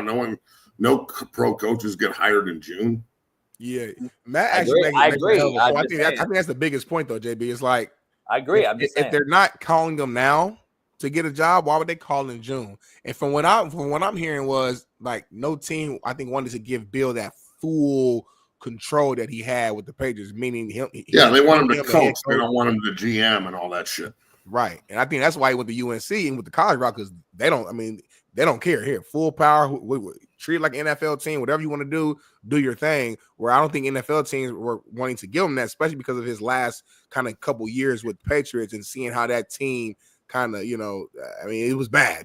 He left the Patriots in a very bad spot, as we can still see. So, I don't know, man. It's shocking. Mac Jones not being able to play didn't help either. Look, Bill Belichick not getting an NFL job is fucking laughable. Like, just think he's not one of the best 32 coaches in the world to play or to go have that role is ridiculous. So there's obviously some kind of power struggle in the NFL and a blackball kind of feeling. And that's their right, bro. If they don't want to go down the Belichick road and they don't think that that's the way they want to build and it's too hardcore and he's too mean and all this other bullshit, then that's their right. But the National Football League right now, just judging by the conversation we just had and all these apologists in the comments and the apologists in the media and everybody's worried about feelings and like it's Feelings Friday here on February or on Friday the 13th. Yep. Keep this in mind. It is Friday the 13th, so weird shit happens. I just think that like the feelings and all the bullshit needs to kind of be eradicated from all of this. They just need to focus on what's actually happening. And I think Belichick should be a coach in the NFL. If I was the Giants or the Jets, like he would be at the top of my list to hire moving forward. If I was the Jets, I would throw the fucking Brinks truck at his ass and let him do whatever the fuck he wants. I don't give a shit about the past, bro. Like the Jets are a dumpster fire. They're so bad, and they're fucking the way they do things is so out of date and so terrible. I don't even want guys to go there. Right. Like right. If they continue to tank and suck and they finish 3-14, I don't even want Shador to go there. I don't want Travis to go there. I don't want anybody that's any good going to New York because they're just going to mishandle them and fuck it up. Yeah. Like it's such a dumpster fire. I don't even want good players to go there. And I don't think Belichick is going there either because Belichick's made comments like I don't think he fucks with Woody Johnson at all. Oh yeah, he hates Woody. I'm just saying like the fact that they're not going after him too, that sucks. Like the Giants, that one makes a ton of sense why they wouldn't fucking recruit him or why they wouldn't give him an opportunity to come coach and interview. That one is really like, I'm mind boggled with that one because he was such a great DC there under Parcells, won 2 Super Bowls. He's got a lot of ties. A lot of people can say that Lawrence Taylor revolutionized the position, which he did, but he was given the leeway to to really revolutionize the position through Parcells and Belichick and their system, and having, you know, Cross and Pepper Johnson and all those other great players around him, allowing him to go kind of freelance and do his thing. So I don't know, man. I think that Belichick is in a position here where North Carolina opened. He's a coach. He wants to coach, and they gave him full autonomy. So he's gonna go use it. You know, when you have the hammer in this business, you got to swing that son of a bitch. You do. I like that shirt, JB. I like that shirt. I fucked up. I should have known better. You should have thought ahead, yo. You should have played yesterday for today. Because Jason strikes on the 13th. And I should have known, man. I fucked that up, Matt. That's on me. That's on you. That shit happens, dog. It's okay. No one's mad. I think we should all just quit and walk away. Fuck this now. Let's do it right now. I was thinking. Everybody, Pete, fuck you. I'm out. I'm disgruntled. I don't want to do this anymore. I'm going to shit on Smitty, shit on Matt, shit on Matt's show. Fucking everybody. Can you believe that, dude? I'm still like, I can't believe it. What are you doing? Makes no sense. And I got another thing, Matt, that you're not going to believe either, man. Moving on to our next topic, man, and this is a crazy one. We talked about this a little bit yesterday, but Ohio State Representative Josh Williams gets pressed for proposing a law to make planting a flag at midfield. No, we are so soft. A felony for planting a flag midfield is crazy in the Ohio State Michigan game. Make sure I make it a felony. Here's a video though, right here. He's getting pressed. Soft on Twitter, Williams. They're calling it soft. I don't care. Red Bar Horse, what do you think of this legislation? Williams, to ban flag planting.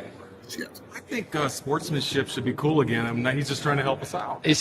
Sportsmanship is be cool. Is that what we're about? Is this what we've become on Calvin Squared? Sportsmanship. If I have to be called soft to preserve the integrity of our institutions and prevent you're an institutionalist now? Prevent our law enforcement officers from getting injured from a violent encounter on the field because of a damn flag, I don't mind being called soft for that. Well, you are soft. Yeah, you're soft as baby shit, dog. Yeah, you're soft. Like it is the. I know who he voted for. Like, for fucking 100%. Yeah, come on. No, you think he voted for Trump? No. I think he did. Okay. Look, this is worse. This is worse than anything you could do. Like, getting beat 13-10 by a team that can't throw the ball is bad, but not soft. They just got beat up. You know, at least they played. The fight afterwards is stupid, but I don't know if it's soft. This is terrible. This is so fucking soft. I don't even know what to say about it, really. You know what? I'm dumbfounded on how fucking terrible this is. It's such a bad look for Ohio State, bro. Like, this just makes me think everybody is complicit in the baby shit softness at the Ohio State University. The Ohio State. The soft-ass Ohio State. Holy shit. Let me ask you, is it on the macro level of thinking real quick on this particular topic? He, in essence, Matt, just fired Ryan Day by trying to make this rule. Nobody wants to talk about that. He just, in essence, fired Ryan Day. Yeah, he's in trouble. Because if this goes into place, Smitty, hear me out, it will be because you lost to Michigan, the worst offensive Michigan team ever, and you've lost to them fucking 3 in a row. And you had to make a rule because your team didn't perform on that day and lost to a Michigan team and got the flag, 4 or 5 flags planted. You got the flag planted on your field, Smitty, because you lost. If you would have won, you wouldn't have had it planted. So I hear you, Stan. That's a unique angle. But if Ohio State goes and wins the Natty right now, he ain't going nowhere. So, like, you know, I don't think he got fired right now. But I understand what you're saying, though. They already said he ain't going nowhere. Regardless, if he loses first round, they say he's staying. It's as bad of a look for a program as I've ever seen. Like, it makes me want to do it. Like, oh, it's a felony? Fucking let's make sure that every one of you are a felon after this game. Take me to jail. Out of these people who get. We'll get 85 individual flags and just start fucking putting them in the ground everywhere. Me up.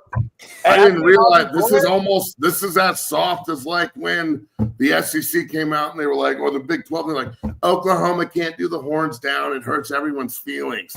Dog, what the fuck are you talking about? What? Really? College football? Really? Really? I mean, it's terrible on both sides. Like, fuck you, bro. Cursing on the field is a felony. You can't cuss now on the field. Like, they'll just keep adding like stuff to it. Over it, homie. Like, it's so terrible. Hey, this is what we actually like are against now. Is America spoke, I believe, last month, and this is why, because of this soft shit. I'm just telling you. I hope it just fuck. Have you seen all the lawyers' responses on Twitter, Smitty? Mm-mm. Like, there's these lawyers like, please plant the flag and let me defend you in court because this will never stick and I'm going to sue the shit out of you. All these lawyers are like, you out of your fucking mind trying to put this down on kids to plant a flag on a like, just play the video again and look at the facial expression and listen to this bitch-made lawyer talk. Oh, yeah. Like, he's like, oh, I don't care if you think I'm soft. Yeah, you do. Look at him. Who's Williams to ban flag planting? Idle fuck, dog. Hey, by the way, Matt, you and Smitty always say, Bailey. You and Smitty always say like, I do shit for clicks. We all do shit for content. Could I flip it and ask? Can I ask you? Do you think he's doing that for that to get his ass on the hierarchy of the government? Oh boy. Oh, that's good. That's actually like good. The lawyer dude. Yeah. Potentially, it could be back in his head. Yeah, like a little it's bit. definitely it's working. Because he's a representative, right, of the state, right? Yeah, that's a good point. Yep. I don't know, but this if I'm Mike Vrabel or Eddie George or like if I'm Orlando Pace, if I'm one of these fucking old school badasses, AJ Hawk or James Laurinaitis or like one of these fucking guys in the balls, that's crazy. Like this is where we've gotten to. We have to go the legal. You might as well be like some fucking pussy that like has to. You're doing a fucking defamation civil suit because your feelings got hurt, or like this is some bitch made like ex-wife bullshit, like some vindictive like, oh, I'm gonna sue you and we're gonna divorce because you put a flag on the field. Ugh. Like it's such a bitch ass move to me, dude. It's just bitch ass Friday today. I don't know why it's Friday the 13th and every bitch made punk in the fucking world wants to come out and be that guy today. But holy hell, it is just bitch made Friday. Man. No doubt. Moving forward, another topic. 4-star linebacker Tyler Lockhart signed with Ole Miss on National Signing Day. But his mother had different plans, and he explains what went into the late flip back to Mississippi State. Check this out. Hey, you signed on Wednesday, signed with State. Tell me, what was it feeling like to put the pen to paper and make it official? It felt great, had fun with the recruit. Feel excited. What about Coach Levy, about Mississippi State made you feel like that was home, that was the right call for you? I mean, it's right down the road, my brother there, my fat there, it feel like home. There's some drama on signing day. We saw Ole Miss put out that you had signed, and then a few hours later, it was Coach Levy putting out that you had signed. What happened behind the scenes that Ole Miss thought they had you, and then you ended up signing with State? Yeah, I wanted to go to State, man. How hard did Ole Miss make it on you the last couple of weeks, couple of days leading into signing day that had you back and forth between the two schools? It was pretty hard. How close was it at the end? It was close. Did you actually sign with Ole Miss, or how did that all work out? Yeah, I signed with my mama there. Okay. What about your family made you guys all feel comfortable going to Starkville? My brother. So I mean, basically in a nutshell, the one I line. wish you could hear what the fuck he was saying. I've never heard anybody mumble more in my life. He said he signed, but his mother didn't. That was really the one line that his mother wouldn't let him, or she didn't sign. The way he worded it, he said, "I signed, my mother didn't." The mom made him flip, really. That's what it sounded like. Parents need to fuck off in these situations, bro. I'm telling you, they're ruining their kids. Like, I'm telling you, it's not you. It's like when I do meetings at the gym and I have the hot seat where the players always sit, and it's literally an orange chair and everything else is a black chair. Like it's impossible to miss, and it's on purpose.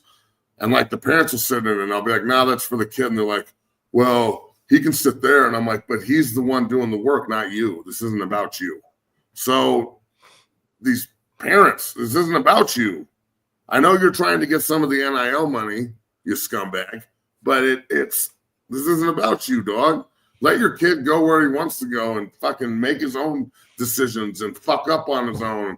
Quit trying to bulldoze shit. Quit trying to make it super easy for him, because that's not going to help him in the long run. You're going to get guys that quit in the middle of the third quarter for no reason. And, you know, and how much you want to bet this kid's in the transfer portal in 6 months? Yeah, there's so much going on. He's going to go to Ole Miss because that's where he wanted to go to in the first. Here's a question from Kaylee McPeck. Throw that up there, Bailey, if you see it. What if your boy doesn't want to go to Colorado? Then I will support him wherever he wants to go. This isn't about me. That's why we went on recruiting trips to Utah and Nebraska and all these other places, because it's about him.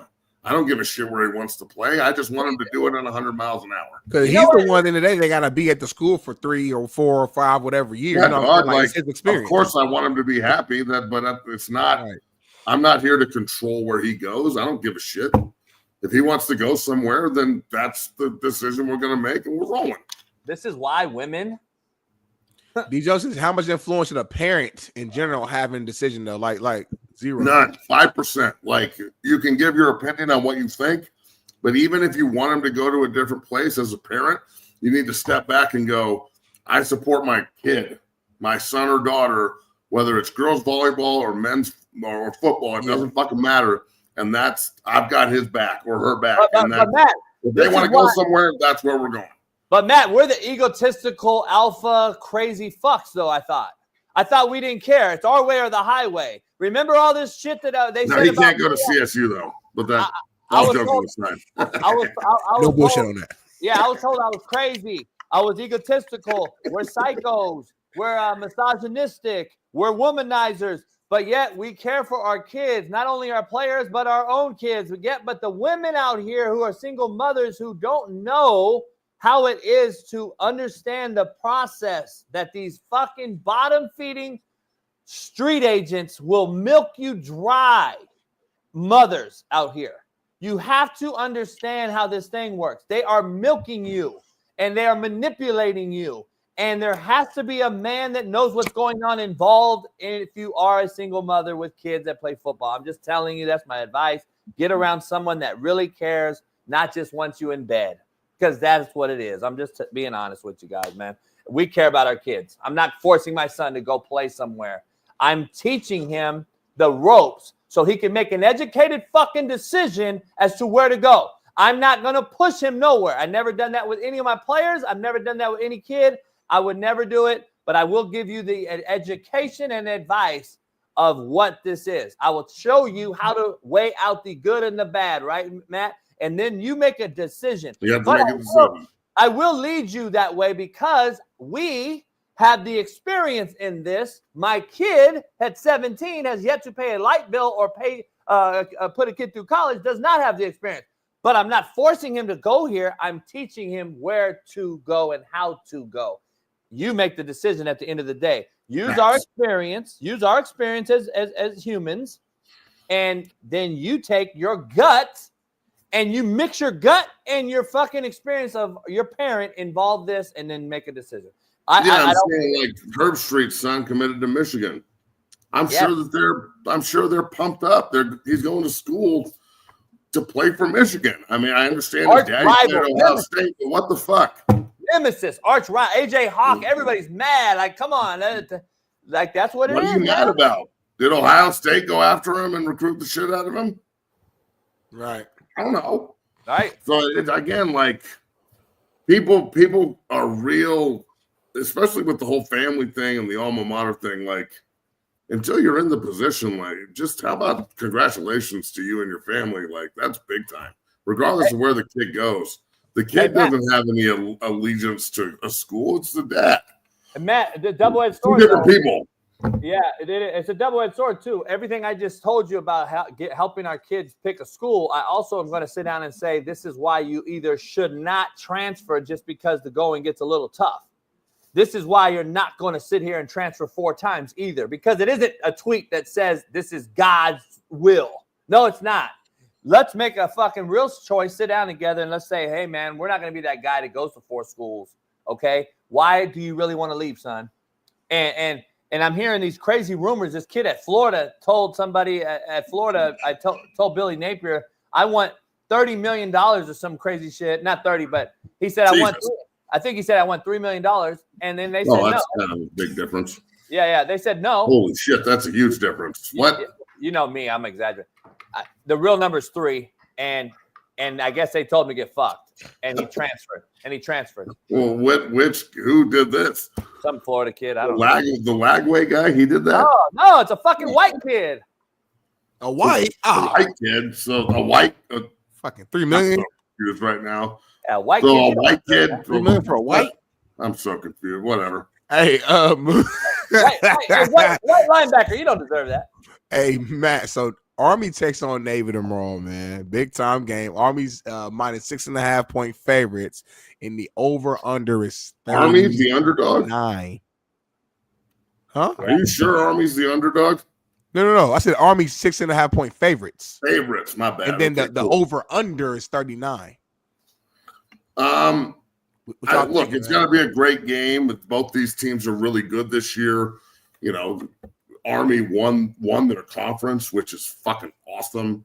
You know, both teams are bowling, obviously. I don't know what Navy finished at record-wise, but Army's only got the 1 loss to Notre Dame. They've been pretty consistent in beating that ass. I personally would take 40 is the over-under? 39? Yeah. I would take the over in this one this year just because both teams can score. They're a little bit more dynamic than they have been in the past. And, you know, it's the only game on that's not a 1AA playoff game, which those playoff games are always fun to watch too. This is a great game. So, you know, they don't do it there's no transfer portal. There's no NIL. This is just hard work and dedication and some teammate shit. And everybody's going to go out there and try and get a dub and roll. Like, I love watching this game every year. I think it's awesome. I think the quarterback for Army is a fucking dude. I'm always interested to see what kind of uniforms they roll out because there's some pretty hardcore shit that they do on both sides of the football or both sides of the railing with Navy and Army. So I want to see Air Force now go to the AAC too. Like the New Mountain West is a joke. They need to get rid of the conference altogether. But UNLV and Nevada need to stop fucking around and go to the Pac-12. And Air Force needs to go to the new AAC. And then Wyoming can get in where they fit in. But I'd love to see all 3 of the service academy schools in the same conference, you know, playing for something each and every week. So I'm excited to watch the game, Doug. I think this might be the best Army-Navy game we've seen in a while. That's what I'm saying. It's been a long time. And it's always a good game, no matter how good their season goes, just because the energy behind the game, stuff like that. But they're both, like you said, they're both actually good teams this year. So I'm actually like excited to watch this, like a big time, you know, game. You know what I'm saying? So we'll see. I told you guys numerous occasions, played Army multiple times in college. It's always just a different type, but you got to change your entire scheme whenever you're facing one of these military schools, you know, for that week.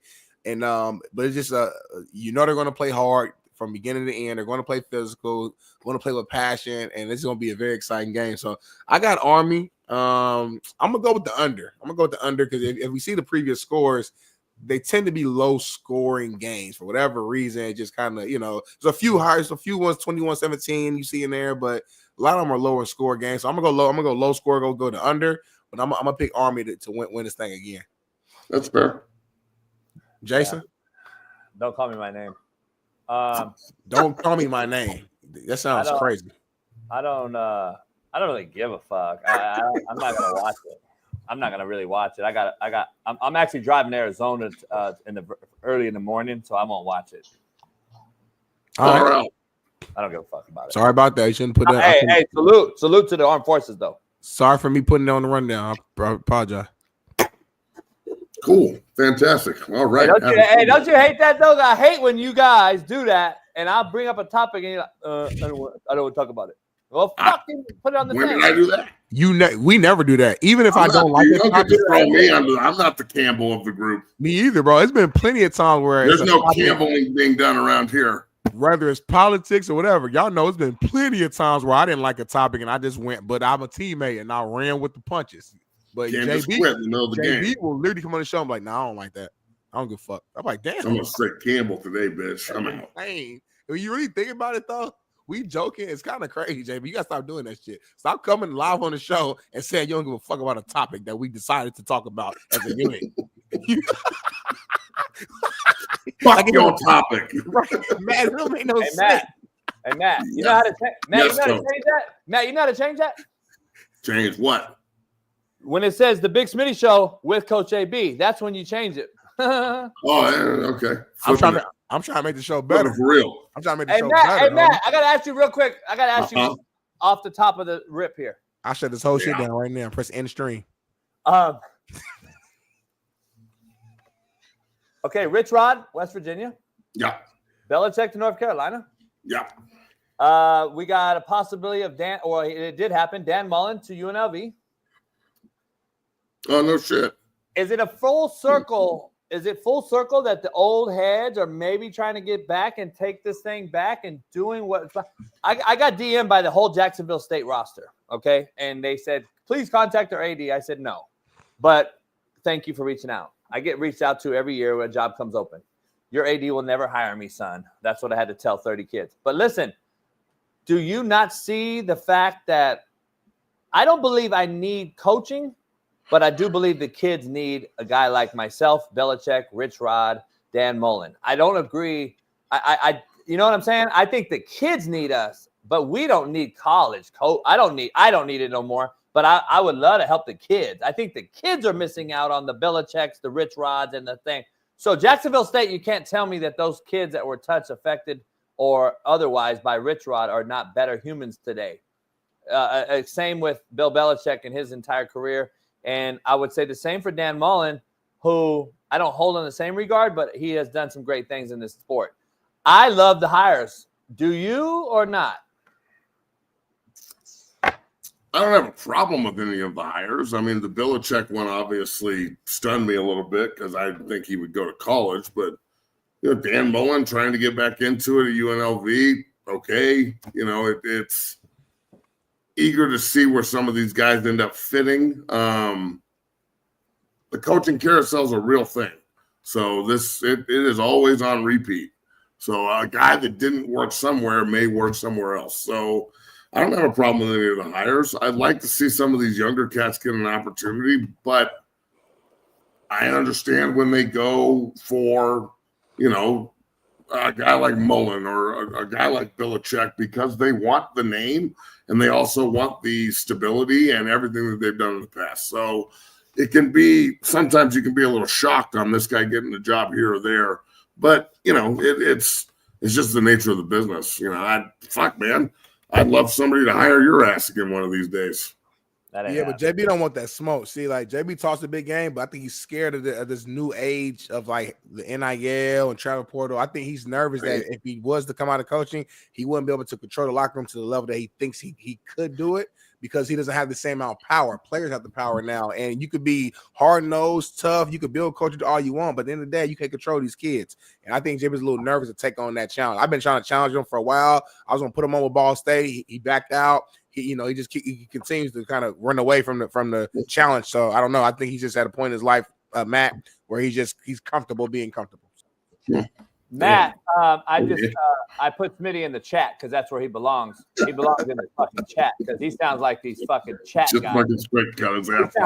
He sounds like the motherfuckers in the chat over here talking about I'm just a JUCO. No, Smitty, I'm not. That it has nothing to do with fucking being scared of them motherfuckers. They're scared of me going into there. So why would I approach it? I'm not chasing that shit. Fuck them. Fair. You know what I mean? Like, fuck that. Matt, you and I are the same in this regard. We don't beg you to like us. We don't beg you to want us. If you need our services, we're here. We're not begging you to hire me, and I'm not begging you to keep me. I'm not begging you to keep me either. The kids are what's affected here, not the fucking administration. You administrators out there, I hope you all listen, don't have a fucking idea what you're doing. And you own doctorate degrees. You have a fucking clue what you're doing. You don't know who you're hiring. You hire someone else to hire for you, which is absolute fucking nonsense. And that's the problem on these campuses. And you wonder why kids are transferring at an all-time high. Your administration at Marshall just lost you an entire football roster. Yeah, that's crazy how they did that, Coach. Because you fucking backhand slapped your head coach that all those players loved. And when he left, they fucking left in a stance for that coach and said, hey, you know what? Fuck you, administration. You all think you're smarter than everybody else. And that's the problem. That's why you hire a new coach every 2 years. Administrators, fucking idiots. But anyway. Well, we'll see what happens. It's going to be damn interesting, that's for sure. So, yeah, it is. All right, you two assholes. I got to go. All right, bet. I'll see you. Hey, have a great day. I'll see you guys Monday. Happy Friday the 13th. We're back 0 to 60 at 1 p.m. Mountain. Damn, JB, he's gonna cut him off. He's promoting the show. I didn't cut shit out. You cut me out first. Now you cut out Matt. I mean, what's next? No, that was Bailey. Bailey, a bad boy today. Matt did it on his own. I know, we're joking. Go with the joke a little longer before you go back and tell the truth. Damn, you losing your touch. Losing your touch, man. Oh, you. Nah. Go with the joke a little longer before you just be so quick to like. That is the joke. That's why I do it. I know how. I'm the closest thing to a legitimate, real comedian on this thing. Really? You think so? Yeah. You're the closest thing to an actor. Okay. I'm the closest thing to a comedian. So I would be. That's fair. I'm a good comedic actor. You might be better at like a 5-minute stand-up. You know what I'm saying? Like just being the grumpy old white dude. I think you would do a really good job stand-up. Actually, I could do it. I did it already. You lying? No, I was the MC for Cisco at one of his comedy events. You did. It was a bucket list thing. I didn't like it.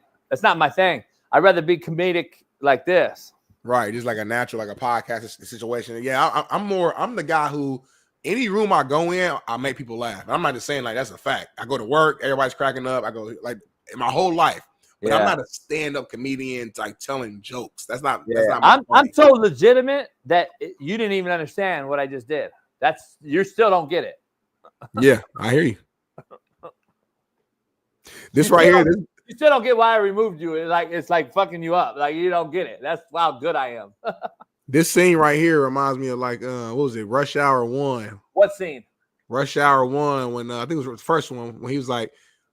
My daddy took down five criminals in one night. He said, well, my daddy, took down 10 criminals one night. He said, well, my daddy caught a bullet with his bare teeth. He said, well, my daddy beat your daddy ass. We just going back and forth competing, talking about like who better at what, who's funnier at what. Like we always just be competing, man. We both funny. I'm a little better, and that's cool. Let's do a quick white people shit here. We're gonna go to commercial. When we come back, we got Shaun King. We don't have no white people shit today. It's all black people shit in honor of you. I appreciate y'all, man. Let's go to black people shit right now. BBS brought to you by Prize Picks and Winnable. Oh man.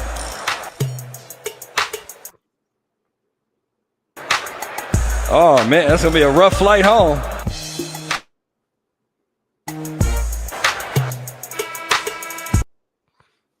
It's fake. It's real. I was there. I filmed this. That's why I put it. That's why I sent it to Bailey. Clip is fake. Clip is fake. Why are you doing that in the game though? But that is BPS, regardless if it's fake or not. It's a red dot next to her though. That's not a brother. I just got to be honest. That is that is the issue that's going on right now. We do all this fake shit, and you don't understand why it's fake or when it's real. So that's the problem. No, that was clear. I mean, anybody with some common sense know that was fake. But I know you're older. I know you're of that age where like people can hack you easily. Sent me this morning, the thing you sent Bailey and I this morning though is a fucking full-on staged thing, and you acted like that was real. What? I don't know if we have it, Bailey. If you want to show it, but we could do a fucking poll question on if it's fake. What? The shit you sent us this morning. What I see on the one we see? That weirdo fuck that just walked in the dude's house in the bra. Oh yeah, that's fake for sure. Oh, okay. So I'm making sure. I knew that's fake for sure. But it's still good. It's good, like a good talking point. It's just a good talking point. You know what I'm saying? But I would have fucked, and I would have not opened the door. for the guy. But see, now we got to show it though. You asked me what I did, homie. Yeah, I know, but you can't. But the fans have no idea what we're talking about right now. So like, well, if Benny wants to show it, he can show it, and then we'll take commercial break because we got legendary Shaun King on right after this, and we can show that video that you sent us, that weirdo ass video you sent us, and then you asked me what I would do. I'll tell you what I do. Show the video. I'll show you. Okay, but real quick, let's show our other black people shit first. Betty's gonna go ahead and whip up the clip that you're talking about, and we're gonna bring that back. In that, go to commercial break. Shaun King, boom, blam, bling, boom. I don't get what you got a playlist on Spotify? Nah. Are you on Spotify? Nah, I'm on music. Apple Music? Nah, music. Music? Yeah. It's like you download YouTube videos and you play the song off YouTube. Yeah. I'm not hip to music. I'm about to check it out now. That's Quinyon Mitchell, rookie, Toledo, Maction. He must be hip on some new stuff that's out that I don't even know about yet. I'm about to actually go to music now. I'm gonna download music. You can download the video. Why, homie? Because it's probably free, homie. Apple Music, you got to pay $10.99. Spotify, you got to pay something a month. NFL guy. Music probably NFL free. Guy. You don't think he pays, homie? I don't think he pays. See, I'm a leader, not a follower. I ain't gonna do something just because the motherfucker said to do it. Well, we all do it contrary to belief. We all do stuff because those people said to do it. Whether it's because you watch the ad, you got YouTube TV right now because somebody convinced you to get it. But let's show the video we were talking about earlier. Hey, y'all, chat, watch this from beginning to the end. Tell us in the comments, what would y'all do in this situation? What would I do? Hello. Hello. I'm sorry to bother you, but there is a creepy guy. First of all, are you opening the door for my bitch knocking on it right there? See, you're muted, Smitty. You're muted. So here's the thing. Hell no. He opened the door quick too. Why? Because he's white. He's a white girl. No. Why aren't you opening the door since you're from the hood? Oh, because I'm thinking it's a setup. I'm thinking it's a dude right around the corner behind her. Thank you. All right. So we're not answering the door. Number one. Okay, go ahead. Been following me for the last 10 minutes. Yeah. Can I stay at your place until it's gone? Yeah, come in. Thank you. Are you okay? I just hope he didn't see me coming here. Don't move. Hide yourself.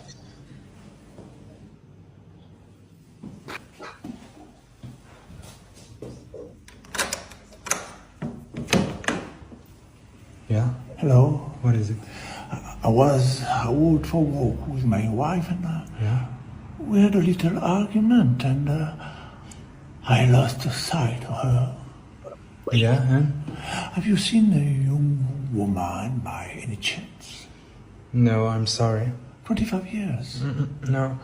Blue eyes. No, sorry, bye. Are you sure? Yeah, I'm sure. Bye. Where's the bar? Why the bar is on top of the window? Like, It's okay, he's gone. Can you check if he's gone?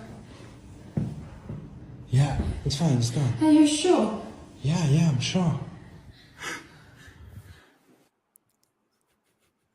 So, chat, tell us, what do y'all think JB would do specifically? I want to switch it up. What would JB do? Let us know in the comments. JB, you tell us what you would actually do. We're going to go to commercial break, come back, and then we're going to go from there. first of all, I'd never open the door for the broad. Second of all, if I did let the broad in, she's going to gawk. Thirdly, the guy is never going to the door will never be open for the guy. And if I did open the door for the guy, I'm banging his head with the door right there. Voila! Yeah. And so that's it. That's what it is. Real quick, we're going to take a commercial break, and Shaun King's coming back right after this.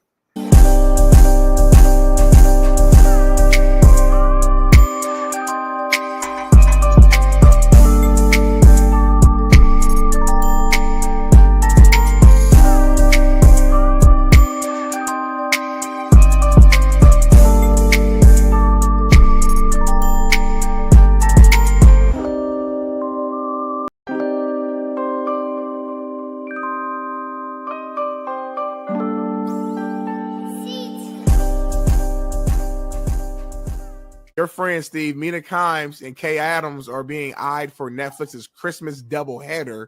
I think you guys had you guys might have talked about this on your show, if I'm not mistaken. Yeah, I mean, look, my view is this. Kay Adams is the host. Adams is okay. I like her. She all right. Mina, if she's the one that's going to be the analyst. I like how Steve does. Okay, Adams. I mean, okay. Not okay. Not all right. I mean, what's next for Mina? Is she going to be the head coach of the NFL? Or are they going to make her the J.J. Redick? I believe you and Whitlock had a take on this. I think we got a. Is there a video or something? I think we got a video. The NFL has an Xmas package. I think 2 shows on Netflix, and the Crouching Tigers have a role. It appears in this NFL show or studio show. Mina Kimes is being eyed, and Kay Adams are being eyed for the NFL Xmas shows on. Hey, Steve, what does this mean? Because I saw the tape. What does this mean, that Xmas show? No, Netflix got the rights to Christmas Day football. So they're going to be showing a couple of games, which means certain teams are going to be playing like 3 games in 15 days because you know why? We're about player safety. But anyway, so that's why. And so that's why they need some studio hosts. Now, look, Kay Adams as the point guard is fine. I like her. Yes. Mina Kimes as the quote-unquote football analyst. Okay, you're going to tell me how many times the percentage of a first down run against, 4-3 under with 21 pro. Okay, well, I could read a doggone graph. Just saying. Whitlock, do not have me on about this. No, you need to be on. You don't want me on about this one. I swear to God. You know what I might do? Oh, man. I might have a live show. An alternate stream, the Coach JB cast. Why she's doing it. I mean, I might have to do it. Smitty. You and I, Smitty, both of us. And you're going to have to give real takes on how bad she is. Live stream on Christmas. Yeah, on Christmas.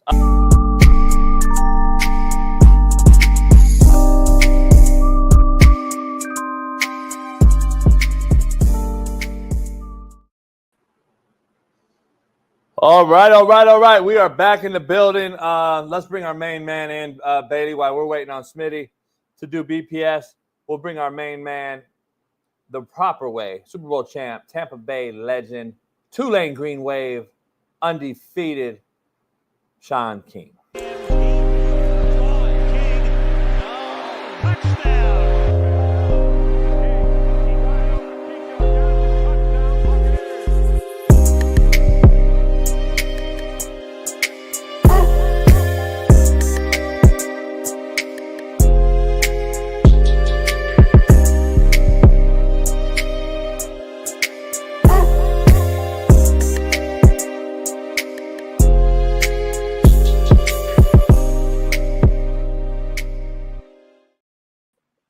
Damn, show that, Bailey.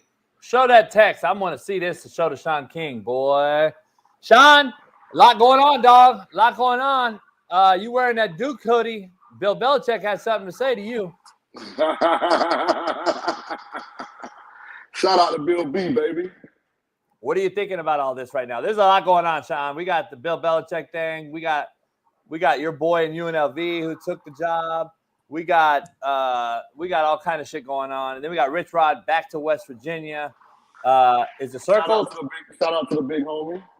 Are the tides changing? Are the old school heads getting back into football? Is this going to change for the kids?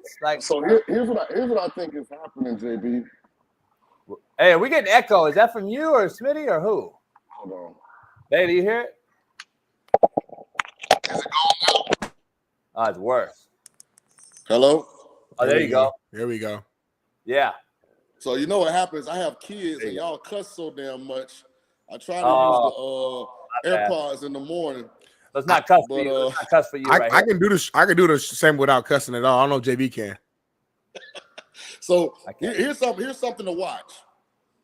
Because the NFL has gotten away from the true football guy being in control. And with the influx of new ownership and analytics spilling over into football, a lot of these GMs and decision makers on the personnel side aren't football people. I could see the old school guys like Parcells, not Parcells, but Belichick, starting to go back to college because at least they now have autonomy. Even though it's a little more difficult with the kids with the NIL and the transfer portal, at least they have final say on everything. And so maybe that fits, you know, their mindset more than being in a room with a GM who don't have near the experience you have in football telling you that we need to select this. We need to let Saquon Barkley go so we can extend Daniel Jones. All right. Where you at with the other? I don't know. Like I'm curious to see. I was messing around with Smitty yesterday. Nick I said, don't be shocked if Nick Saban, a bunch of other cats are back in the business either in a year. See, I don't think Saban will come back because Saban don't have anything to prove. No, yeah. Well, Belichick don't have nothing to prove, but why would you go back to college instead of the pros? I think there is a part of Belichick that just still feels empty because of his lack of elite success post Tom Brady. Like, so if he can go to North Carolina and win an ACC title or get them in the college football playoff, he kind of puts like, you know, he closes the distance a little bit between him and Brady as far as what he's done post Brady. And obviously no one in the NFL is going to give him the job that he desires with the proper requirements contractually as far as being able to handle personnel. Yeah. So, but these kids is something else, man. You tell them daddy's on here working and they don't care. They just make all the noise they want. So I apologize, y'all. Nah, we barely even heard anything. I was laughing because it took me back to, like, you know, me being a kid, just knowing black fathers, man. Hey, you make that face, you say one word, the kid know though. Hey, let me stop playing if I get in trouble. I think Rich Rod to West Virginia is a home run. Yeah, a home run, and I think if Rich Rod could do it again, and as low-hanging fruit as I thought Scott Frost was for UCF to go and get, I think Rich would mimic exactly what Frost said. And this is an example for some of you young coaches that have a job that you really love and like. Man, there's something to be said about just staying there and turning that into a dynasty as opposed to going for, you know, what seems like a big-time job, but maybe one where you're not going to have the same level of support and control that you have at the one you're currently at. That's a good point, man. Yeah, I think there's power and there's beauty in, like, being at a program for, I don't know, 10, 15, whatever years, but like building it up and having, you know, ultimate success and getting that full power that you want, like you said, versus taking the risk of just going to the big school because of the name and just assuming that's a better opportunity. So yeah, we'll see, man. So sometimes I think, like, something from I want the chat and everybody watching to know the main point I wanted to make is, are we seeing a shift now with Belichick going to North Carolina and those old school guys not having control in the NFL? Shout out to TJ Riddle for the $50 what's that, super chat? Yes, I think that's a topic that I haven't heard brought up on the national platforms that I think has a lot of tangible, actionable realness to it.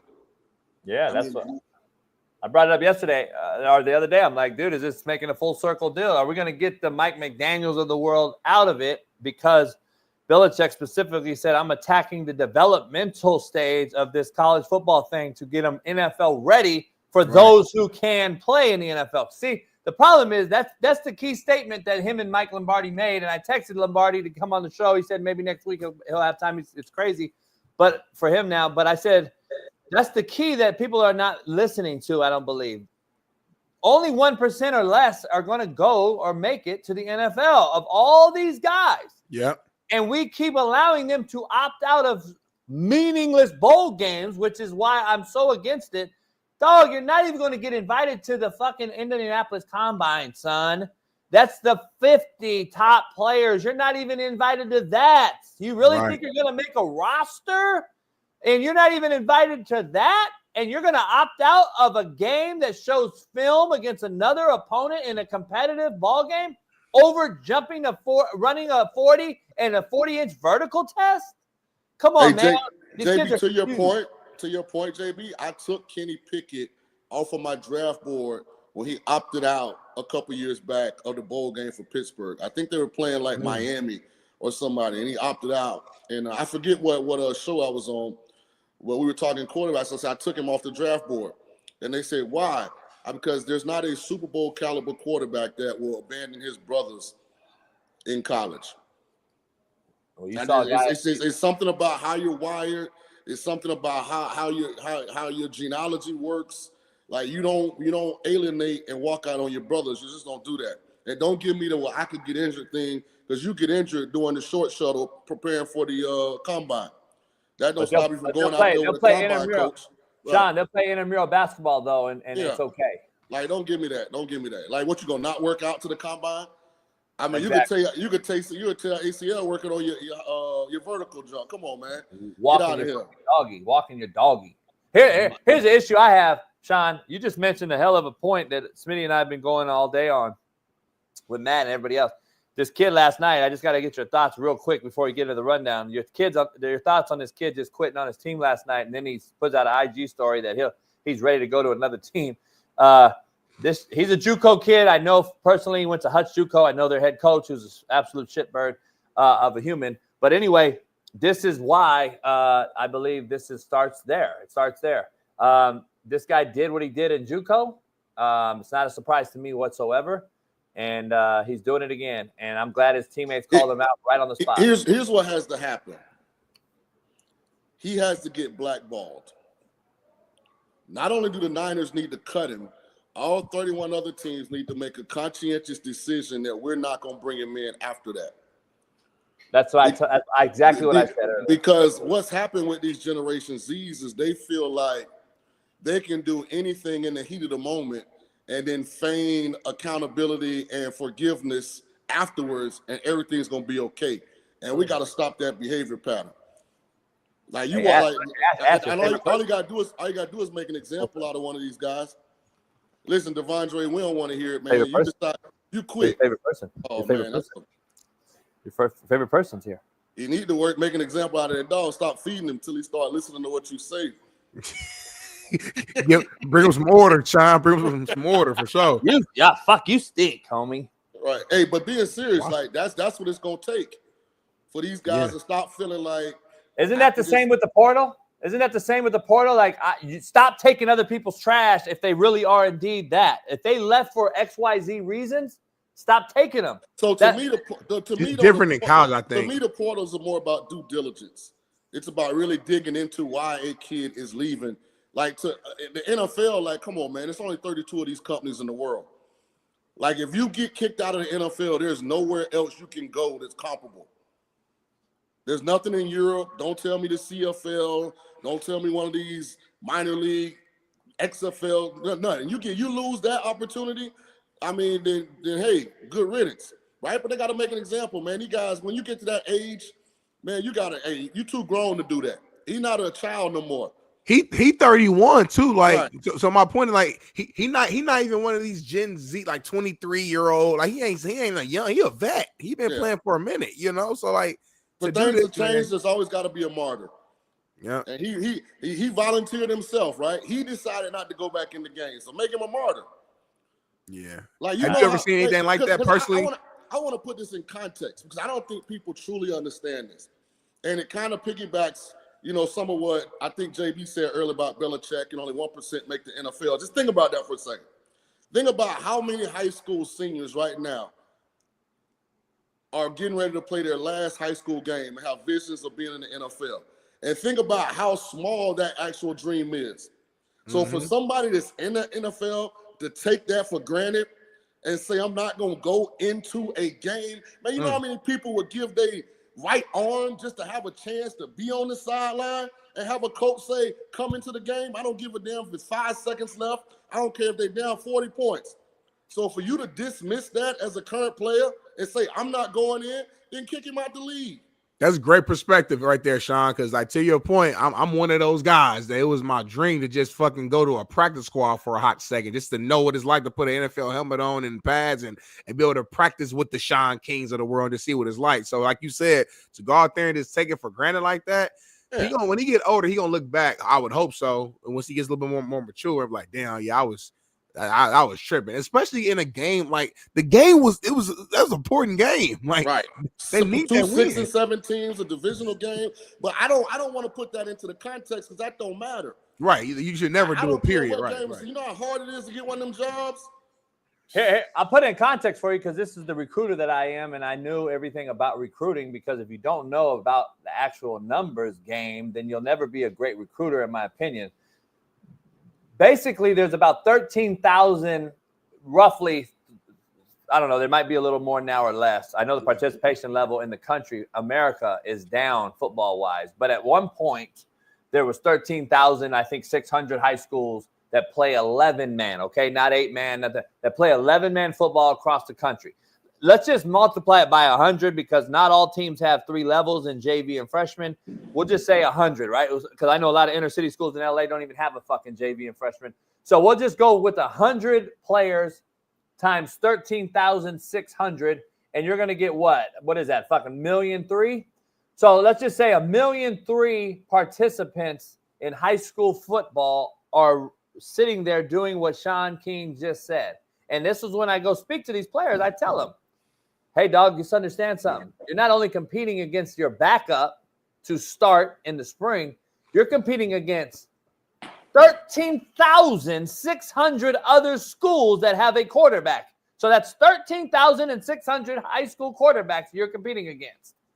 And multiply that by 4 if you're a wide receiver, right? 4 wide receivers per team. Multiply that by 5 if you're an O-lineman, et cetera, et cetera. You get what I'm saying? They just give, oh, shit. I didn't even think about that. And there's only 131 Division I schools, Shaun, selecting from that 1,370,000 kids. So, like, they don't understand it. And I try to tell these high school coaches when I speak to them as well. You don't understand it either, but y'all want a job. How about you graduate your fucking kids first and teach them how to get academically successful so you can be a qualifier for the NCAA? You don't even know what the rules are. I had head coaches ask me, Shaun, or I asked the head coach, hey, can you explain to me right now what makes an NC2A qualifier for your players? Not one coach across the country can tell me what the fuck the requirements are for NCAA qualifier. And you're a head coach, Smitty. You're the head coach for your kids and you don't know what it takes to graduate your guys? Shaun, it's disgusting, man. I'm telling you. I'm passionate about it because it's fucking disgusting that we do our babies like this, but yet we want a job and then we demand somebody hire us. You don't even know how to graduate your goddamn players. Come on, And man. I'll be honest. The humbling of the American high school coach has coincided with the NCAA transfer portal. And before that transfer portal, Smitty, man, some of these coaches was out of their mind. The ones that had like good teams and 5 or 6 like recruitable players. Oh my God, Shaun. Did you get a text, Shaun? Some of these high school coaches that went crazy. Like they had got to the point where, well, if you ain't from a Power 5, then you gotta now they begging somebody to come to their school and recruit their kids. Did you get a text or something? Well, me? Yeah. A text from who? I don't know. I can't say. I'm asking.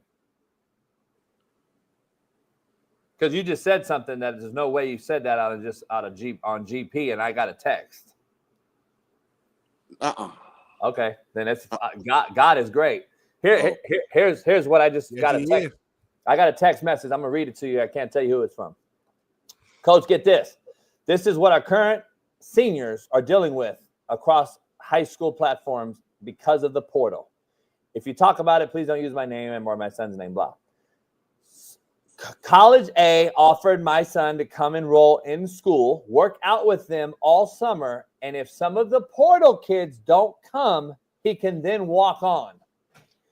So my kid is supposed to enroll in school, pay tuition, room and board, etc., then have a chance that if he can't walk on because a portal kid leaves. This is wild. These seniors are screwed unless they are top tier, which is a 1% of America's 13,670 high schools that I just mentioned.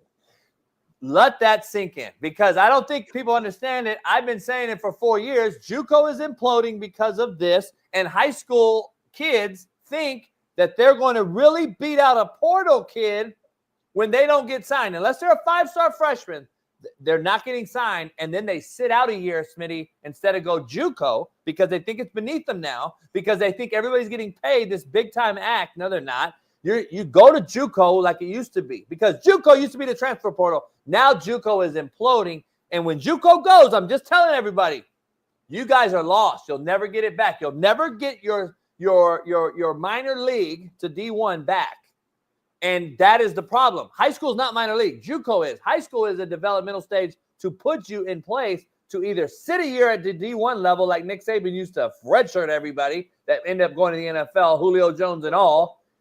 And high school that's what high school should be. Now you're missing both sections. You're missing both of them, man. It's going to be a bad thing. JUCO is the worst talent I've ever seen. And that's coming from D1 coaches and everybody I know. D1 talent across the country, California to Mississippi, is the worst it's ever been. I will say this. Anytime something like this happens, there's a lesson to be learned. If you're a high school coach, if you're a high school recruit, in a lot of ways, those kids and coaches from like 2014 until the transfer portal created the transfer portal because it became untenable to recruit high school kids. Smitty committed to JB school in January. Then in March, he committed to King school. Then in July, he got 5 hats on the table, and he ended up going to Steve Kim school. Right. Like, they created this with the foolishness, that sense of entitlement and, not standing 10 toes on your word. So hopefully they learn from it, and hopefully they start changing their behaviors a little bit too. It's a blessing to get off for the full scholarship. And I tell you this, if you go wherever you go, the NFL gonna find you as long as you work your butt off and you're good enough to play in the NFL. Yeah, no, that's true. That's true, man. Yeah. We'll see. We shall see, man. Let's go to the rundown a little bit here, man. We had some topics already kind of laid out. Some news that came out, I guess, earlier this morning, I believe. Dolphins and 3-time Pro Bowl wideout Odell Beckham Jr. have mutually agreed to part ways, per sources. Beckham is hoping for more opportunities elsewhere, and the team is granting him his release. He'll be on waivers, I guess, until Monday. Let me ask you, Shaun, you think OBJ's career in the NFL is over?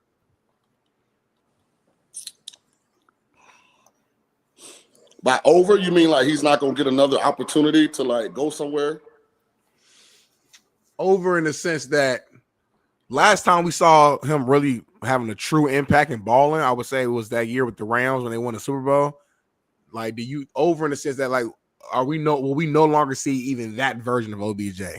The Rams. I don't know. I don't know if we're gonna ever see like the version of OBJ. How you say OBJ that we're the highlight reel version, but when you say is his career over, probably not. I mean, he'll probably get a chance. If somebody gets an injury at receiver, or if he's got some kind of relationship, in that organization, when they think OBJ is a good guy, I can see him bringing him in. I mean, if you're the Chargers, why wouldn't you add Odell to that group? So there are some teams that are right there on the playoff bubble that could use a veteran receiver that aren't loaded. You know what I mean? That's a good point. Yeah, Odell's got to go away. Odell's done. Sick of forking him. He hasn't even played, homie. Like, he helped your Rams get a ring, homie.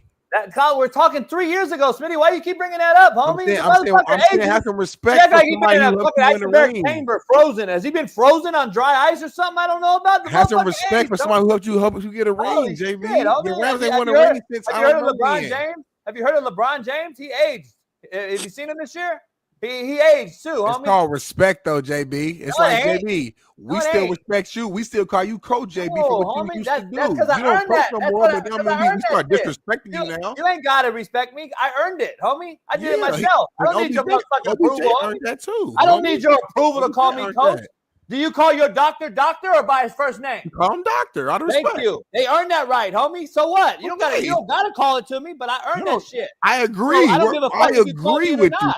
I really don't care. I agree with you, which is why we're saying OBJ is not. You keep giving these dudes passes, homie. This is a business. Why are we acting as if this is not a fucking business with 32 teams that Shaun just mentioned are of its own in the world? And we want to give these dudes passes? Nah, homie, you cannot play no more. I'm not signing you. You're a liability. Why am I paying a dude that can't play for my franchise? I don't get why you keep saying that shit. He can't play. LeBron's over. He's done, homie. Stick a fork in him. So is OBJ. Get rid of these dudes. Let them walk in their sunset respectfully, Smitty. They've earned their right to be called whatever they want to be called and go on and do your own thing. OBJ, besides really a phenomenal, crazy catch that we all talk about in a few good years, has been a bust. Let's be real. He hasn't done much. What has he done, Smitty? Seriously. A bust is. Well, I said besides a few good years. Well, you and can't say besides. You can't say that. Like you can't say besides. You can't say besides. Why not? Sean King, you can't tell me. Sean King, so we can't have 3 or 4 Pro Bowl seasons and a Super Bowl champion. So for context, here's why I'm unwilling to say he's completely washed. First of all, I'm not at practice in Miami. And secondly, over the last 10 games, Tyreek Hill and Jalen Waddle have a combined 200-plus yard receiving games. Over the last 10 games, they got 1 each. So if them two ain't eating with the emergence of Darnell Smith, and as much as they throw the ball to a chain in those backs, hell, ain't no fourth receiver got no shot. Thank you. To get no work in Miami. So I don't know. I definitely don't think he's the old version of Odell. But again, all I'm saying is, could he help a team like the Chargers? Hell yeah. Could he go be a third receiver to McConkey and Palmer? Here's why no. Here's why no. And I'm going to give you some football analytics as to why Cooper Kupp and Nacua are the 2 best wide receivers in football as a tandem. Yeah, Kupp went catchless last night, by the way. I know. But this is why they're the 2 best. And I'm going to tell you why. And this is the coaching. You guys stick with me on this, Shaun, because you understand it and appreciate what I'm about to say. They're the 2 best 1 and 2 wideouts in the world, in my opinion, with the best ball spinner, which helps, in Matthew Stafford. Is Matthew Stafford the best player in the NFL? No. Josh Allen, I think, is. Saquon Barkley, I think, is. I think, there's those guys, Lamar Jackson and others that are player-wise more elite. They're younger as well. But ball spinner is Matthew Stafford. It's no question to me. Having said that, Nacua and Cooper Kupp are fully invested in the team as to what makes that team win football games. I do not believe A.J. Brown is ever going to do that. He's never going to go POA, if any coaches are in the chat, understand, point of attack on the backside of an inside run play and go dig out the backside hash safety and do it because that's what Kyron Williams and the offensive line require me to do on a day-to-day basis. If you go watch Nacua and Cooper Kupp, they're digging out linebackers. They're digging out wide receivers. If you watch Sean McVay's offense, you see Cooper Kupp attached to the line of scrimmage in 37 plays last night. 37 snaps. This little skinny white boy wide receiver who played basketball in high school is at the line of scrimmage against NFL D linemen. Tell me another fucking wide receiver in the NFL that's a prima donna that's doing that. Debo ain't. Jefferson's not. Jefferson will do it.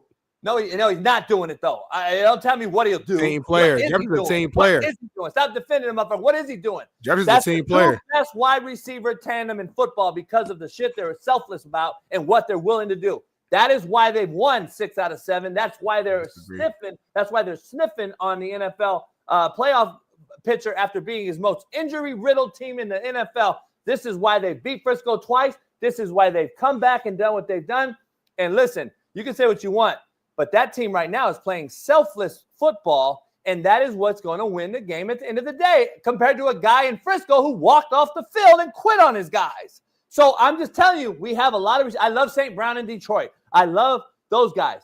But look at the other prima donnas in the NFL as a tandem and tell me there's a better duo. You can say they're more athletic guys, of course, Addison and Jefferson and the Waddle and all those guys.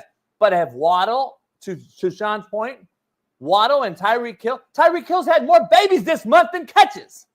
So I'm just going to be real. What duo is doing better than those two? Jefferson and Addison.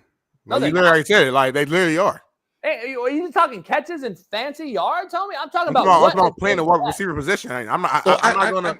I get what JB's saying. I do too. The context I would put on it, Cooper Kupp was a 3rd-round pick. Puka Nacua was a 5th-round pick. So their mindset is different than a wide receiver that was drafted top half of the 1st round. So you're saying they are overachievers, underpaid versus all these overpaid, underachieving motherfuckers I talk about every day on the show. That's what you're saying. Well, okay. He didn't say all that. Shaun said what he actually said. He didn't say all I know. that. I'm saying what it is.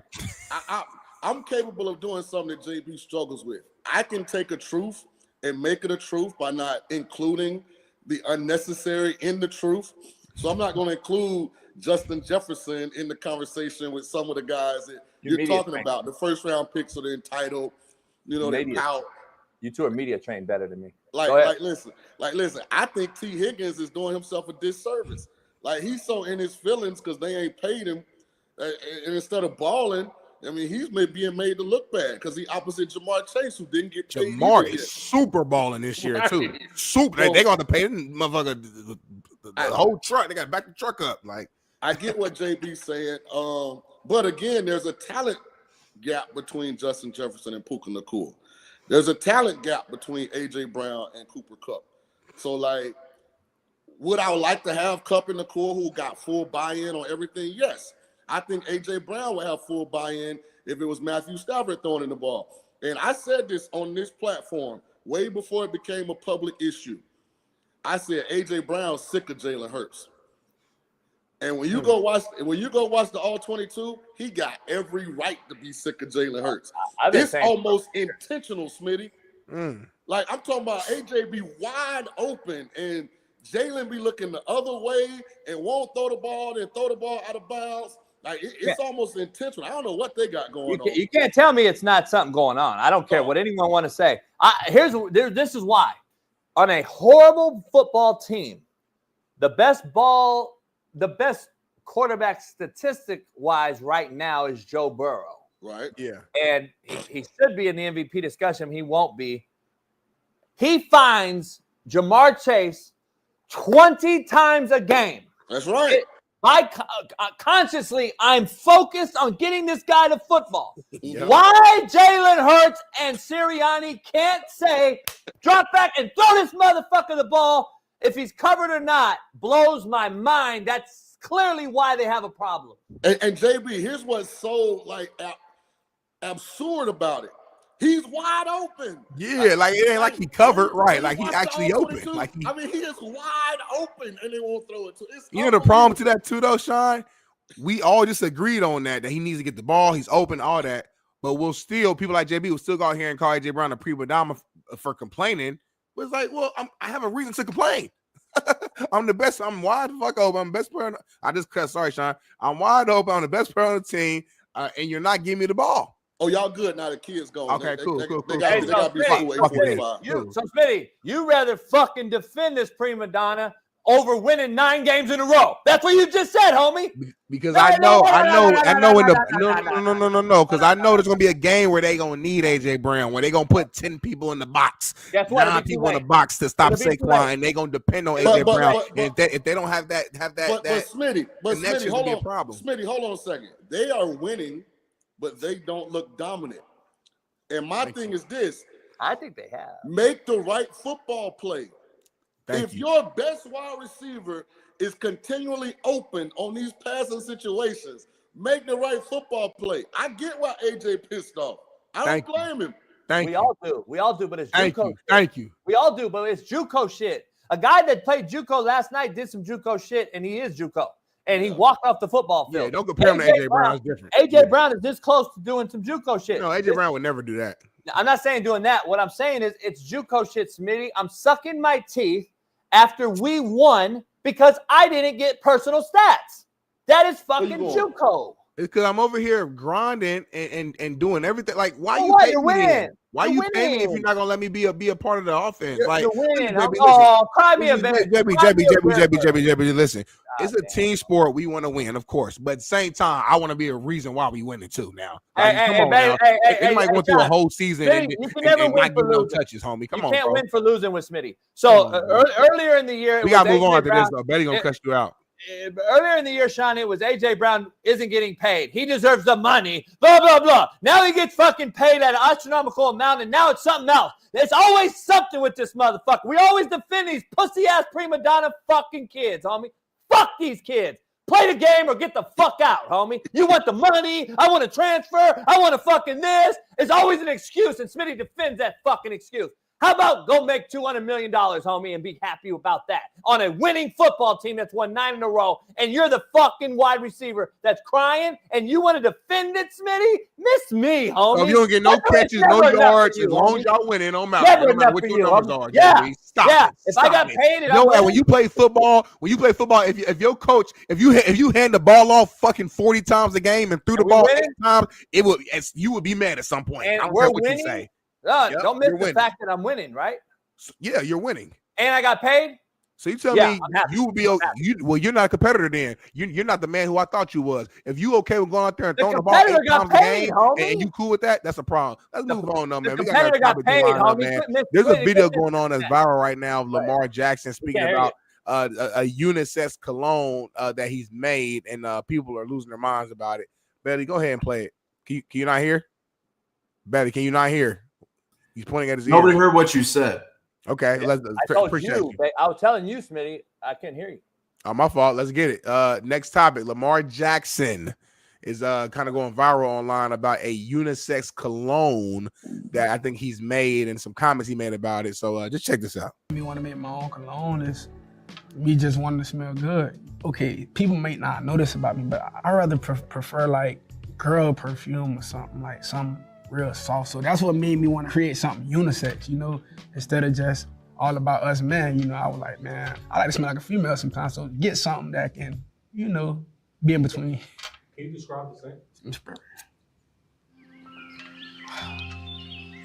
Wonderful, soft. For the women, sexy probably. For the guys, how we be, like a man. So not like. All right. So I guess the conversation here, Bailey, and feel free to jump in from the context, but people just, the fact that he said he prefers like the women's perfume sometimes and that smell, people have comments on that. So that's what's going on. Shaun King, you making a face right now, folding your lips together. You're from Florida. That's y'all from the same hood. I'll let you go in first as our special guest. What's your any initial thoughts from just watching that, hearing that, etc.? Terrible marketing. I mean, you're going to make a real one feel like I can't wear that just by the way he presented it. He actually says, I like to smell like a woman. Like, I mean, come on. I'm not buying that just off of that statement. Like, that's just right off the bat. Yeah, that's terrible. Sometimes it's not content, it's presentation. Like, if you're going to have like a cologne that, you like, I mean, just present it as a cologne that you like. Yeah. Like, I mean, come on. Don't make it so that all the strong ones out here feel like I can't fool with that. Come on, Lamar.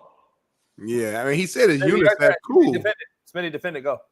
Nah, he said it's unisex. Cool. It's cool to have a unisex smell, but like, I'm with Shaun though. Like, you got to present it differently. Yeah, like I would have been like, I got a unisex cologne only because it smells so fire. Everybody gonna want it. Women. Right. I don't give you a man. Right. Like, exactly. I'm cool with that, man. Don't get on here. That's like, fire. I like to smell soft and, I like to smell like a woman sometimes. Come on, Lamar. Come on, LJ. What you doing, dog? I'm still rocking with you, though. You still MVP. You still the best player in the world. Still my brother. But yeah, you tripping on that. Field, but I ain't buying your cologne just because of how you promoted it. Yeah, I agree with you on that. Jason? No comment. Move on, next one. Betty is so mad at you. He wanted that to be an 8-minute clip. He had the thumbnail ready. He was gonna cut it. He thought Jimmy was gonna go in and cuss him out. He was ready for it. I'm in a no-win. Yeah. All right. Well, let's move on to our guy then. There's another video of our guy Cam Newton getting asked on if 5-star Auburn QB commit Deuce Knight should wear his number 2 at Auburn. And here's Cam's response right here. And looks like he wants to rock your number 2 jersey. All right. What's your thoughts? Like, what does he need to do? And can he rock number 2? Is that even? Can he rock it? Has he reached out? Deshaun showed me the text. It's a fuck no for me. Okay. I wouldn't even want to wear nobody's jersey. Your statue is in the front of the. I like Deuce. Mm-hmm. Played against him. He was on Destroying 7 on 17 when I did get a chance to see him and meet him. But in this day and age, bro, everything's earned. Yeah. You got to earn it right. I actually like that. I Not actually like that. Smitty, they just got to deserve it. They don't have to earn it to Smitty. They just got to deserve it. I actually like what Cam just said. Is what I say. Fuck what JB talking about. That's Cam's what on right now. Cam's on ESPN like right now. what Cam just said. You got to earn. You can't just walk somewhere and wear the Cam Newton is one of the greatest college football players of all time, especially at least from my era. I'm at least speak from my era because I know y'all older than me. Y'all seen a lot. Cam Newton, what he did at Auburn was phenomenal. And like you said, he got a statue out there. You can't just walk in as a freshman who may transfer after 1 year, who knows what your career going to end up being, and then switch your jersey. Like you said, hold on, that's a great go there point. for a couple years, ball out, show that you committed, and then maybe you switch your jersey if you want to or something. But you don't just walk in. Darnell, you made a great point. Take somebody's number. You know what I'm saying? Darnell, you made a great point. He should want to start his own legacy and create his own number. Darnell, you made a great point. Here's I like my name. I'm not tripping about it, Jason. Here's the point you made. You said he'll probably transfer after a year. Does anyone know that this kid has been a fucking Notre Dame commit for the last year? And now all of a sudden you want Cam Newton's Auburn jersey? The fucking entitlement that you have allowed, Smitty, your generation, is unbelievable. This is why. It's all Smitty's fault. It's all on Smitty's generation. This is completely the reason why Smitty just said he'll probably transfer. No, he will transfer. And you want to give him a jersey number of a legend? Fuck no. He got to earn that shit. Respect earns, respect given, Shaun. Well, it's sucker shit from the beginning to the end. And here's why. Oh. You can't retire a number twice. Right. So if the twos are to retire at Auburn, I mean, I want them to retire my shit, right? I'm finna go ahead and put in work and make them put a statue of me up. How am I do that in a number that's already retired? Right. Switch to 12 or, find a multiple of 2 that makes sense. Come on, man. Right. Or don't go to Auburn. Now, listen, the cat is what, 18, 17 years old. I don't know the cat at all. My assumption is that in his head, this is him paying homage to Cam Newton. He probably like Cam Newton. He's going to Auburn. He probably respect it. So I get it, but there's different ways to do that. That's why I think I need to start a mentoring company and just the kids, man, just pay me to spend 30 minutes with you a week, man. So when you be thinking of sucker shit, I can talk you out of it before the public find out about it. Just 30. It's like you need 30 minutes, is it? Yeah, man. I mean, how simple is that? Hey, bro, if you going to Auburn, you ain't wearing 2. 2's already retired. So let's figure out a plan.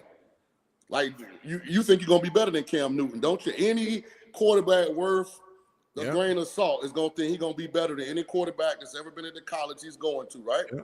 So then what, they're gonna retire your number and replace the retired 2 that's already there? Right. Nah, man, pick another number. We're 3, homies. The number don't make you. You make the number. We're 3. Tell people that you won better than Cam was. Whatever your motivation got to be. But come on now. I'm with you. Come on, man. That's just like a person saying, I'm not going to play on the Olympic team if I can't wear my NBA jersey number. Get the hell out of here.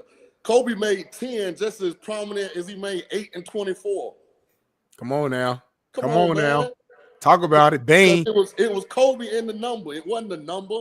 Come on, you nuts. Shaun, it might be your best day. You've been preaching all dang day today. We got to cut Shaun whole stuff up and just post it.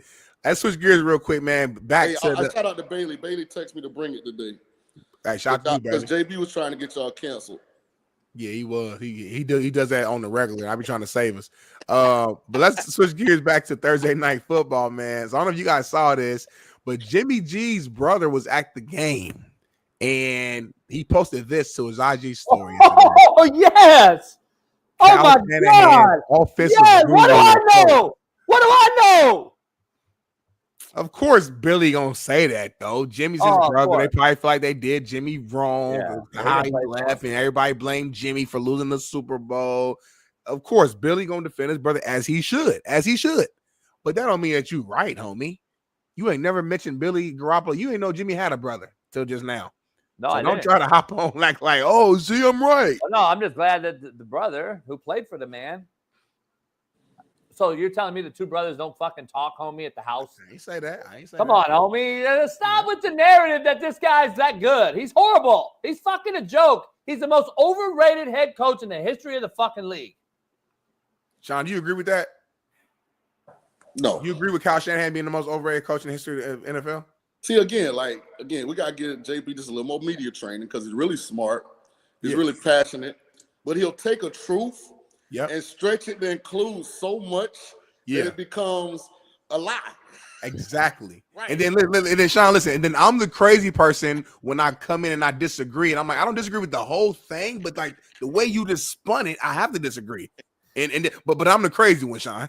Go ahead, though, please. Let me say this. Hey, Jimmy Garoppolo, man, go sit down somewhere, man. This dude made damn near $160 million in the NFL and has missed probably 40% of his eligible starts. But it's his brother, though. Because Smitty just said, so it's like all this shit could be true. Like Smitty just defended the whole family. He defended his cousins and brother and everybody.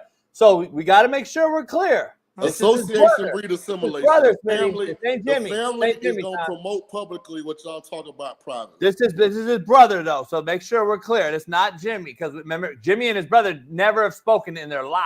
So they couldn't be talking about the brother would never tweet that out if Jimmy had told the family, listen, I couldn't stay healthy.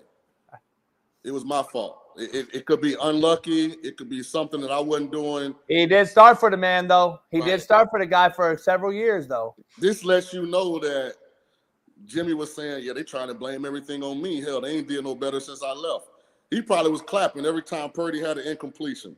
On the sideline. Because he went to Rams, right? He went to Rams, right? I think so. I don't know. Jimmy's the backup for the Rams. That's why Billy was there. Yeah, this is unbelievable. I couldn't. Oh man, I know when the dude walked off and all that other shit. Jimmy G, porn star Jimmy's over there, like he got him doing Woody on over there, the hype. And here's what, like, say it, Shaun. Like, say it. In 24, like, here's to me where the game just is so like turned upside down. The Rams wasn't doing shit on offense either. Right. So I mean. The game was so bad, I went home. I was at my cigar lounge. I went home at halftime. I fell asleep. But JB gonna praise Sean McVay because it fits his narrative. But he gonna diss Shanahan, calling the worst coach ever. We already talked about it in a game where there was not an offensive touchdown scored. Come on, man. Like, come on, man. And Shanahan, and one of those drives, and we ain't even talk about it if y'all was watching the game. And I'm a fan of him, but got to call what it is. Debo was doing all that talking of, not getting touches. He go out there, he's getting locked up, and then he had the one play where perfect thrown ball would have been a touchdown. He drops it, would have changed the whole game. Hey, I'm so smart. I think I'm so smart. I'm gonna tap myself on the back. I'm so smart that I've turned the whole tide on both of you that you don't even realize it. When you smart, other people tell you. You don't have to tell yourself. But I know, I'm telling you though. I'm telling you today because you're not smart enough to understand it, and you'll never grasp why. So I'm going to let you know. So I'm giving you a heads up why I'm so smart, because you'll never know why unless I tell you. Got you. Haven't I been talking about the NFL offenses for the last 2 years on this show with you, how bad they've been? But all of a sudden now, last night, the Rams and Niners had a horrible offensive performance, and you're throwing it at me as if this is a huge fucking knock on me because I defended Sean McVay, who just put up 50 on the Bills? That shit is comical. They played in the rain in 39-degree weather last night, and Cooper Kupp had no catches, y'all just told me. So I didn't praise no one. The fact of the matter is the laughing stock is the guy Kyle Shanahan, who had the #1 favorite team to win the Super Bowl. And see, I guess my only pushback would be if one of the two teams last night has a legitimate excuse for why the offense looked like that, it's the 49ers. I mean, Trent Williams is out, Brandon Ayuk is out, Christian McCaffrey's out, Jordan Mason's out.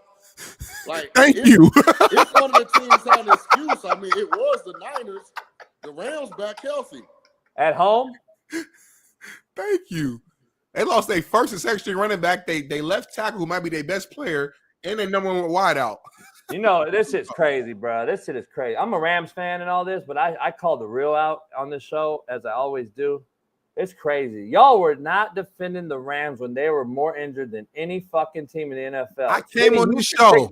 Nope. Give them no credit, homie, on all the shit. They lost their entire O-line, both wide receivers, both tight ends, a running back, and then they go out and lose how many games? And everyone was talking about the Rams are shitty, JB. You got to play with who you got. But now the Niners are getting a pass, homie. I came on this show and I would do homie, homework you and killed find it. me, I came on bro. the show You when it was fucking still killed early, me, when they were like homie. 2-5 or whatever the case may be. And I said, So I it swear wasn't to excuses God, now, I know right? for a fact I said this because So I last said night's no I excuses, said, right? I said, don't. I said I wouldn't be surprised if the Rams will end up getting Cooper Kupp and Puka fucking. The guys get healthy at the right time and they go on a run. I know for a fact I said that. Hey, let me say this, Smitty.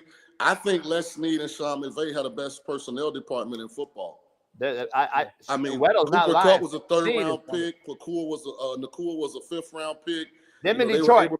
They were able to replace Aaron Donald with Jared Verse and the what's the other dude's name? Jared Verse and his teammate. I forget his the white kid. He won 55 Florida State.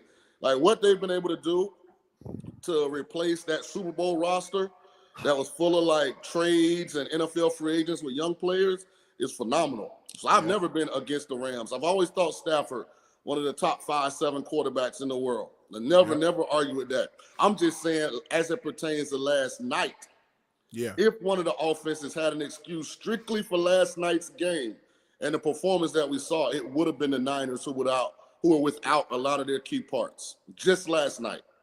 Just last night, JV. Yeah, just last night, but not overall. Not overall, no. That's all I'm talking about because this team's about to not make the playoffs. And this is the favorite to win the Super Bowl, but nobody wants to bring that up. That's So let me ask you this. Here's what's kind of manifested itself, through this narrative over the last 2.5 years surrounding the Niners. Now, without Trent Williams and Brandon Ayuk and Christian McCaffrey averaging almost 200-yard game, receiving and rushing, well, Brock Purdy looked like a bottom half of the league quarterback all of a sudden, doesn't it? But what do I know? And his contract is coming up. My question is, what do you do with Purdy contractually? Because his agent wouldn't be his agent if he's not asking for at least what Dak and all these other guys, Tua, have just gotten. Hey, but what do I know when I said they should have kept Sam Darnold last year in the middle of the season? So I didn't go on a limb. I said it in the middle of the season. Sam Darnold will make this team better than Brock Purdy. But what do I know? You did say that. He's only dropping 5 touchdowns a game right now. And by the way, this is not Trent Williams. No, he was in the stand. When they showed, I was like, that ain't Trent. He was in the box. Trent make too much money to be standing out there in the rain.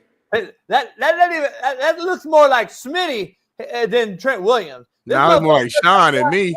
Shaun got the beard. Shaun got the beard. Hey, this motherfucker's 5'11". Like I don't even know if this motherfucker's a player. Yo, is he a trainer? Stop! Don't disrespect him. Don't do that now. I'm not disrespecting him. I saw him standing up on the He destroy sideline. you, but yeah. Small as hell. All black people don't look alike, media. Let y'all know that right now, man. They corrected it though later in the first half. Because I didn't watch the second half, so they corrected it later in the first half. They showed Trent Williams in the box, so they corrected it without acknowledging that they had made a mistake. Hey, you know who's taking heat though is Kirk Herbstreit because he's the one that said it. Shout out to Kirk, man. Shout out to Kirk. JB, Hey, though, shout out to man. Kirk, we gotta man. do some hell yeah, hell no with Shaun before you go, man. We got it in the rundown. Go find it. Go scroll it down. Hell yeah, hell no. Brought to you by Prize Picks. Make sure you go to Prize Picks, man. Place your bet. Smitty, this is your segment. I do ride or die. No, you do hell yeah, hell no. I do factor cap, homie. You do both though. You do both. No, I don't do all three. I don't do all three. I don't do all three. You do all three. You show. What you say earlier? You do all three. Nah, what you say earlier? You said when they say the Big Smitty show with JB, then we'll do it. Hell yeah, hell no. Army will take out Navy tomorrow. I'm gonna go hell no, and here's why. The records don't matter in this series, man. Every year that one of the teams seems to be better than the other one, the other team, the game gonna be 13-10 in the fourth quarter regardless anyway, right? So I'm gonna go with Navy. People forget Navy started 6-0.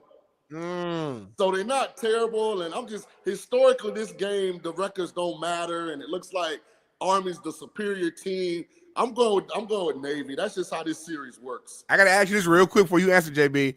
I know Army took out your Tulane team not too long ago. Is there any little bit of bias there internally, that subconsciously maybe that's kind of spewing out right now? So I wouldn't be the caliber of evaluator I am if I let emotions get involved in my evaluations.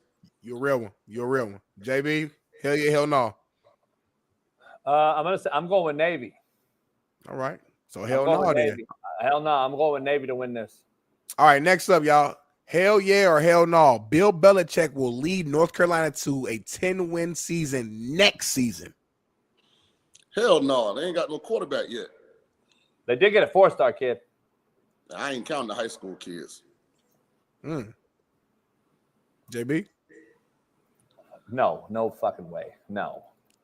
Y'all don't believe in Bill, I guess. Hell yeah or hell no. No. Let me put context on that right quick. Here's why I don't believe in Bill. Bill, when he says he's going to make that an NFL-type situation, he's talking about schemes, systems on offense and defense. So I just don't think there's a high school quarterback that's going to be able to come in there and change protections at the line of scrimmage, get out of bad plays into a good play. I think it's going to take him time to get the kind of front lines that he needs to play a run-first offense, field position. Like, I just think it's going to take him time to do that. I don't see them. When I looked at them from a talent standpoint to the top of that conference, I don't see them with the same caliber players. I think it's going to take him time. Remember, he's getting this job after the first signing day is already passed. That's a good point. All right, next up, y'all, man, go to some basketball real quick. Hell yeah or hell no. LeBron James will be traded to the Golden State Warriors. Hell no. Come on. They're talking about it right now. No, hell no. It's a rumor right now. I don't know where he's at. Why would Golden State want this version of LeBron? This is the first time LeBron looks old. They watched him play with Steph in the Olympics, and they had a cool dynamic. So now Listen, Bron don't play any defense. He can't bring the ball up anymore, so he can't play point guard because his energy won't allow him to do it and be available for the minutes that he likes to play. But he's still a good point guard, though. He's still dropping 9 assists a game. Like, I think LeBron at this stage is like an 18-10, like a true point guard now. Like 18. Here's what LeBron is master. He understands how to get to 25 points easily. Yep, that's true. That's a fact.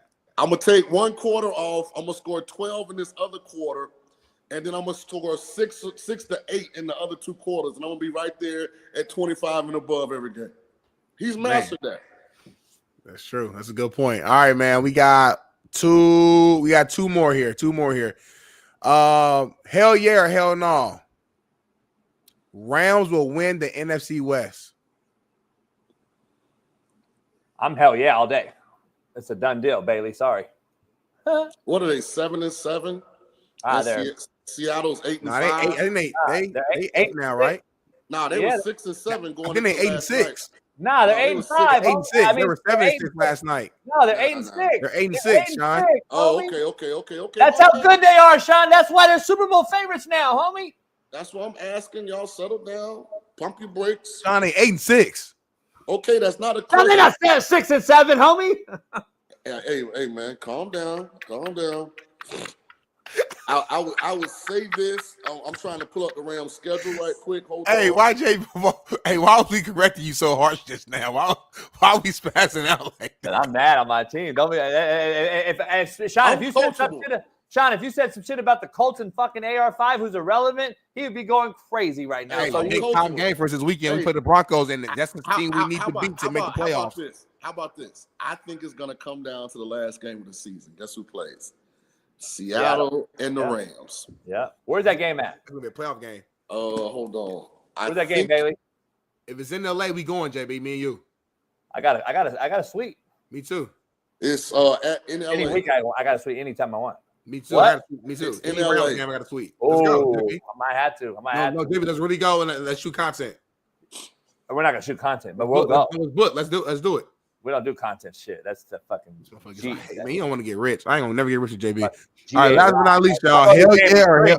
I go game and drink. Weddle. We're gonna go. We're gonna get a suite. Shaun, let's shoot that for the other YouTube channel, homie. We're trying to grow it. You're not thinking smart enough. You're so old.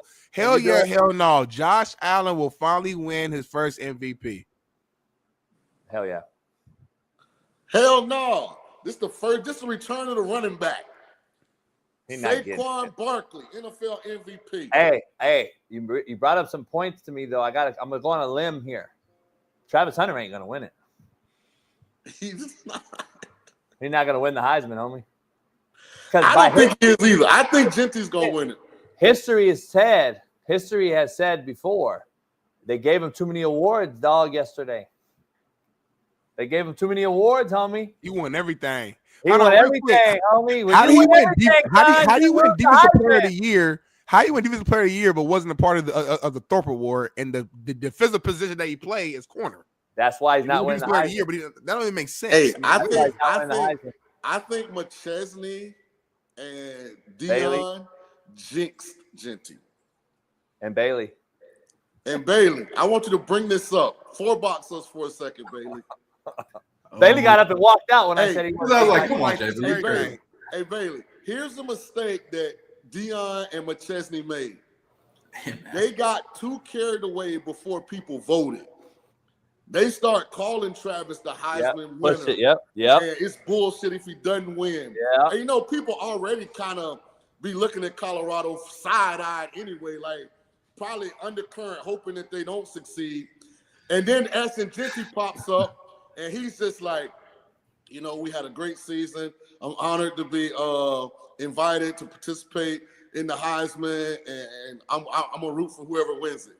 And you just got like this humble kid, and then you got called, McChesney. Oh yeah, Travis Hunter's the Heisman winner. If he ain't, then the whole fucking trophy, the whole like thing is bullshit. And then go get a prenup, and I'm getting married, and all this old shit, man. Okay. Hey, they don't jinx the kid, man. I see what you're saying. I don't agree. I think that he's definitely Ashton. He's a lock for him to win a Heisman. Genty, hell of a season, but go look at the schedule of boys he plays. And if you guys actually want to argue to strike the schedule, bullshit. They almost lost to a 2-8 Wyoming team. Hey, played man. Portland State. Let's be real about this. Colorado don't play anybody close to Oregon. I understand, but that's the only. No, but what did he do? One game. What did he do against that team, though? I understand that, right? He had a hell of a game against Oregon. I'm not doubting that. And then what did he do every game? That's my point. Travis they gave him 30-plus carries against a shit Wyoming team. Like this, we don't look at that. Look at that. Okay. Are you going to see here? The first game, Bailey. What are you talking about? Yeah, they played North Dakota State. North Dakota State is 1,000 times they not better than an Florida FCS? State, Wyoming, or any of those teams. Hey, y'all, hold on, baby. Y'all all had North Dakota State winning that game. I don't know. That's not an easy game for Colorado. Are they not an FCS school? Hey, Smitty. Hey, against the number 1 seed in the college football playoff, the number 1 team in the country. Beat 3 playoff teams, Shaun. They beat 3 of the playoff teams. Hey, hold on, JB. Dan Lannon, the defensive coordinator for multiple Georgia national championships, now the Oregon head coach at Oregon. Ashton Genty went 25 for 192 and 3 touchdowns. Yeah, I'm not discounting that at all. You also got look at the whole body of work, Shaun. You guys focus on one game and use it as the plethora of your argument. Hey, Bailey, look at the whole season, the whole schedule. Are we really going to say the Mountain West is equal? Bailey, you know, Genty's about to break Barry Sanders' record, right? And you do know that he played. He has to do it for JB. But you know, 7 of the games he only played a fucking half in, right? That's not true. That's bullshit. Cap. That's bullshit. That's fact, homie. I don't know. Oh, it's not. Go watch San Diego State and all the other teams they played. That's okay. bullshit. He played full games. I'm saying 6 of them he played halves. Hey Bailey, to shout out Smitty, which I don't really like to do, but he is like my little bro, so I'm gonna fuck with him on this. 2 things can be true. Ashton Genty and Travis Hunter are deserving of winning the Heisman this year. Yeah. My point was because Deion and McChesney are so over the top by already calling him the Heisman winner, saying that the whole award deserves to be like disengaged and never it needs to happen again. Doesn't win. Any of those swing voters, like they're gonna be like, all right, screw y'all. We gonna vote Genty. I mean, I hear you, but I mean, are we gonna? Travis already getting snubbed. He's snubbed for the Thorpe, so are we really gonna? Hey, when Travis gets on the interview and is asked directly about Genty and starts down talking the competition and who they play, and then Genty's response is, "Well, he's a great player. You know, I'm just happy to be invited. You know, may the best man win." Before they put their votes in, I just think if it's a close situation, that's a misstep. I hope I'm wrong. I want Travis to win it. I don't think it's going to be. I mean, I'm sure it'll be a debate. Do I think it's going to be close? Probably not. And I don't. But if they lose, I want y'all to take accountability for why he lost. Well, yeah, Matt will have a lot to say, I'm sure. If Genty wins the Heisman, Matt's gonna freak out and not be happy. I won't be happy either. I think, how are you gonna sit here and give it to Genty? We've never seen something like Travis. I think that, like you mentioned, that the hype and the pushing of Travis to be the Heisman, is having a part to where people are flipping to Genty saying, hey, I'm sick of hearing all this hype. I'm sick of hearing about Travis. But I feel like people who have that opinion overlook Travis. Just a thought. Yeah, I don't agree. We've never seen it. I just think we've seen the guy play more reps than anybody. That's all. We've seen He's it. an All-American on both sides, JB. Maybe you haven't seen it. I've seen it. No, I'm saying, to your point, what you just said, we've never, you said more reps. Yeah, but like he plays full-time defense offense. We've never seen. Is this a rep award? Is this a fucking rep award now? No, but we never seen somebody be played out. He just won the Biletnikoff as the best receiver, and then he won the best defensive player. We've never seen that. Yeah, snub for the Thor, but we saw a guy play both ways, win the Heisman, homie. What are you talking about? He didn't do what Travis was doing. Let's be real. Because he played more reps. That's my point. He play them every down. He played more reps and also playing at a high level with those reps. Not just playing more. He's not Cooper Kupp last night. He didn't just go out there and do nothing. That's Charles Woodson didn't have to play every down though. See, baby, I love you. Shaun, he played at Michigan. He didn't have to play every down. They had other players. Hey man, y'all are distracting from the point I was making. I want McChesney and Dion. Sound like fuck all that. Blame baby, blame Maddie. No, it's a good point. I agree. I agree. We got you. Those two are directly responsible. If Travis don't win, we're gonna come in. We're gonna blame them the whole show. 3-hour show blaming them. Yeah, it's their fault. Just like when they started talking about, oh, they're not gonna keep Colorado out of the college football playoff before they had taken care of business against Kansas. Remember all that? Remember that in the conversation? Hey, let me ask you something, Shaun. Let Speculation, me ask you a question, Shaun.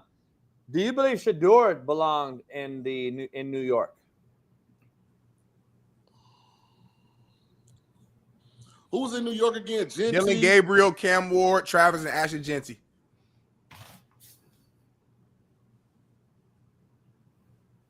I say yes.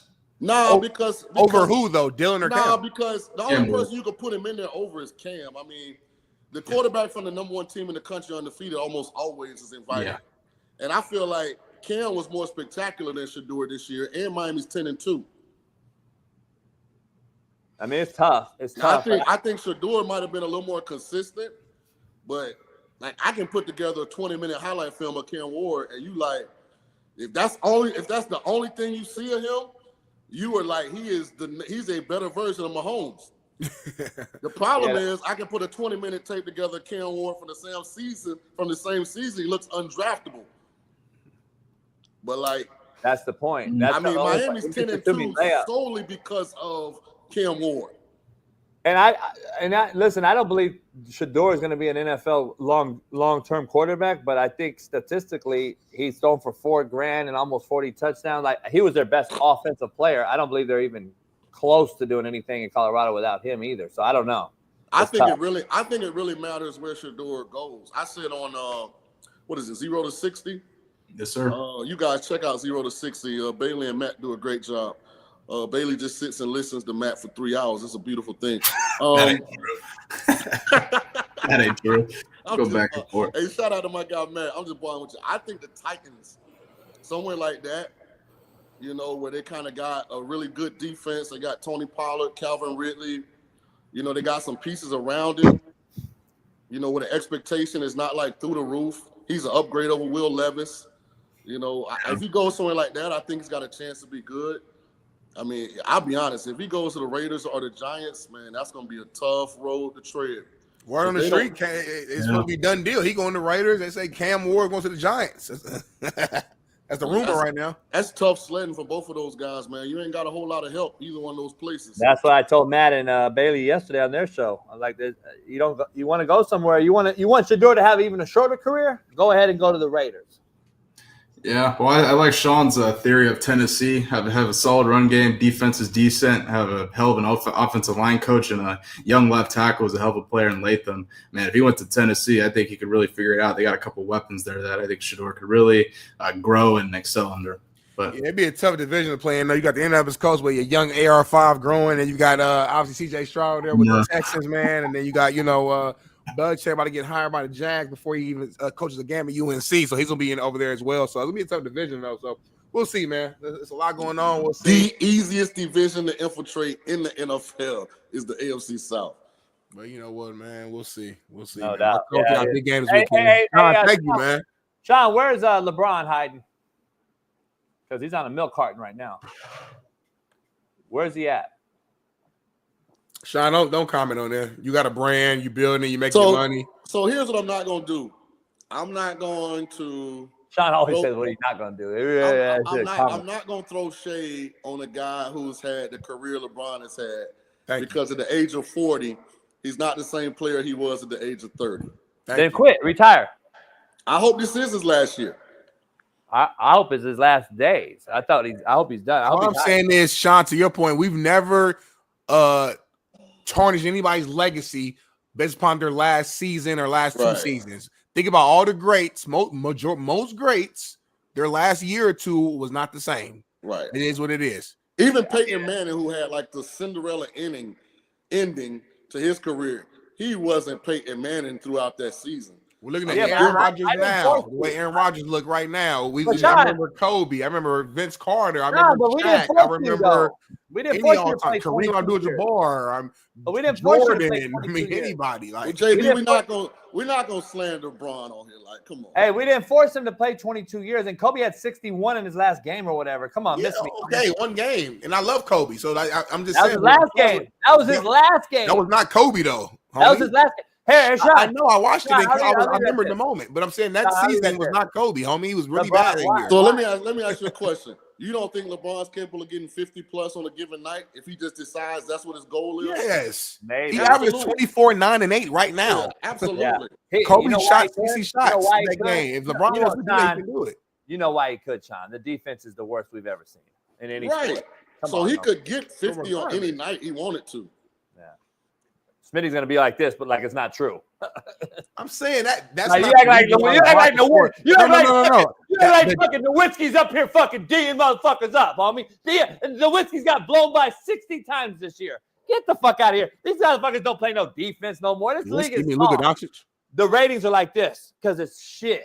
NBA is shit. I'm not arguing all that. I'm saying NBA. Hey, by the way, they got the NBA.